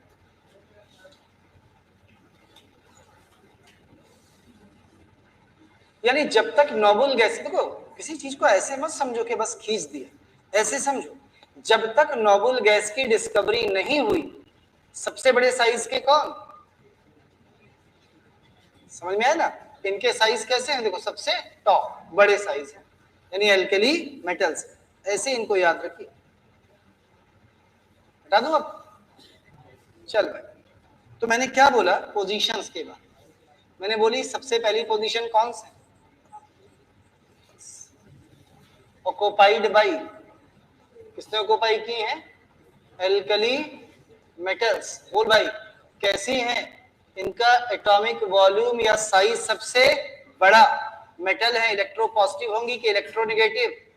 हाईली इलेक्ट्रो पॉजिटिव मेटल्स होती हैं एल्कली मेटल। कौन कौन सी है बेटा? ली, ना, के, रब, सीज, फायर। कितने एलिमेंट हैं? 6 एलिमेंट्स। ये है एल्कली मेटल, जो कहां पर आते हैं? पीक्स पर। फिर आ जाए कौन सी पोजीशन? असेंडिंग। असेंडिंग यानी जो ऊपर की तरफ थे, कौन आते हैं असेंडिंग पर? हेलोजेंस, इलेक्ट्रोनेगेटिव के इलेक्ट्रो पॉजिटिव, हाईली इलेक्ट्रोनेगेटिव होते हैं हेलोजेंस। लिख देता हूं इलेक्ट्रोनेगेटिव, यानी ये नेगेटिव चार्ज लेना पसंद करेंगे। और मेटल्स कैसी हैं? Electro positive. कौन कौन होते हैं बेटा? फ्लोरीन, क्लोरीन, ब्रोमीन, आयोडीन, एस्टिटीन, एंटेंसीन भी होता है, पर अभी हम इन्हीं 5 को लिखेंगे, जब मॉडर्न आएगी तो सारे लिखेंगे। फिर कल बाहर आई आंटी, फिर कल बाहर आई आंटी। चला जाए डिसेंडिंग पोजीशन, डिसेंडिंग, डिसेंडिंग यानी उतरती पोजीशंस। कौन थे बेटा? It is alkali earth metals, highly electropositive की लेस इलेक्ट्रोपॉजिटिव? Less electropositive. और इसमें कौन कौन आता है? Beryllium, magnesium, calcium, strontium, barium and radium. 6 elements ये रहे। कैसे याद करते हो? भिख मंगे का सर बड़ा, भिख मंगे का सर बड़ा, ऐसे याद करते थे बेटा। लास्ट क्लास में बताया था मैंने आपको ये। और सबसे लास्ट में कौन सी पोजीशन? और फिर से बोल देता हूं, ये पोजीशन लोदरमेयर ने डिस्क्राइब नहीं की थी, उन्होंने यही 3 बताया था। ये तो हम लोगों ने ढूंढा तो पता चला कि कौन रखे गए हैं, ट्रांजिशन मेटल्स एंड मेटलॉइड्स। लीजिए, ये कहां पे थे? बॉटम्स। तो ये आपका लोदरमेयर के कर्व का डिस्क्रिप्शन था। ये सारे के सारे अर्लियर क्लासिफिकेशन थे, पुराने क्लासिफिकेशन थे। हालांकि मेंडलीव का क्लासिफिकेशन भी अर्लियर क्लासिफिकेशन है, वो भी नया नहीं है, लेकिन फिर भी हम मेंडलीव को इंपॉर्टेंस देते हैं और 2 लेक्चर्स में मेंडलीव की टेबल, उसकी कमियां, ये सारी चीजें पढ़ते हैं। बना लो जल्दी से। अब हम आ जाएंगे किसके पास? डिमिट्री मेंडलीव के पास। ठीक, 7 बजने वाला है। अब मेरी बात को केवल सुनना है बस आपको। जब मेंडलीव ने अपना पीरियोडिक लॉ और अपनी पीरियोडिक टेबल दी, उस समय नोबल गैसेस की डिस्कवरी नहीं हो पाई। लेकिन जिस साल इन्होंने अपना पीरियोडिक टेबल दिया, पीरियोडिक लॉ दिया, in very same year noble gases की डिस्कवरी शुरू हो गई और नोबल गैसेस डिस्कवर्ड होने लगी। तो इन्होंने अपनी पीरियोडिक टेबल में नोबल गैसेस के लिए अलग से एक कॉलम या शेल्फ को जोड़ा। तो हम मेंडलीव की वो टेबल पढ़ेंगे जिसमें नोबल गैसेस प्रेजेंट होती, हम वो टेबल नहीं पढ़ेंगे जिसमें नोबल गैसेस एब्सेंट। हालांकि इन्होंने जो पहली टेबल दी है बेटा, उस समय नोबल गैसेस बिल्कुल भी डिस्कवर्ड नहीं हुई थी, नॉन नहीं थी, पर जब इन्होंने टेबल में मॉडिफिकेशन किया तब तक नोबल गैसेस की डिस्कवरी होनी शुरू हो गई थी। तो हम टेबल अब इसके बाद जितनी भी पढ़ेंगे वो नोबल गैसेस के साथ पढ़ेंगे। यहां तक आपने जो कुछ पढ़ा है, इनमें नोबल गैसेस का कहीं पर भी कोई कंट्रीब्यूशन नहीं है, क्योंकि अभी तक नोबल गैसेस की डिस्कवरी नहीं। तो बस केवल हेडिंग डाल दीजिए, मेंडलीव्स पीरियोडिक लॉ, और यहीं से शुरू करेंगे बेटा अगली क्लास। थैंक यू, धन्यवाद, शुक्रिया।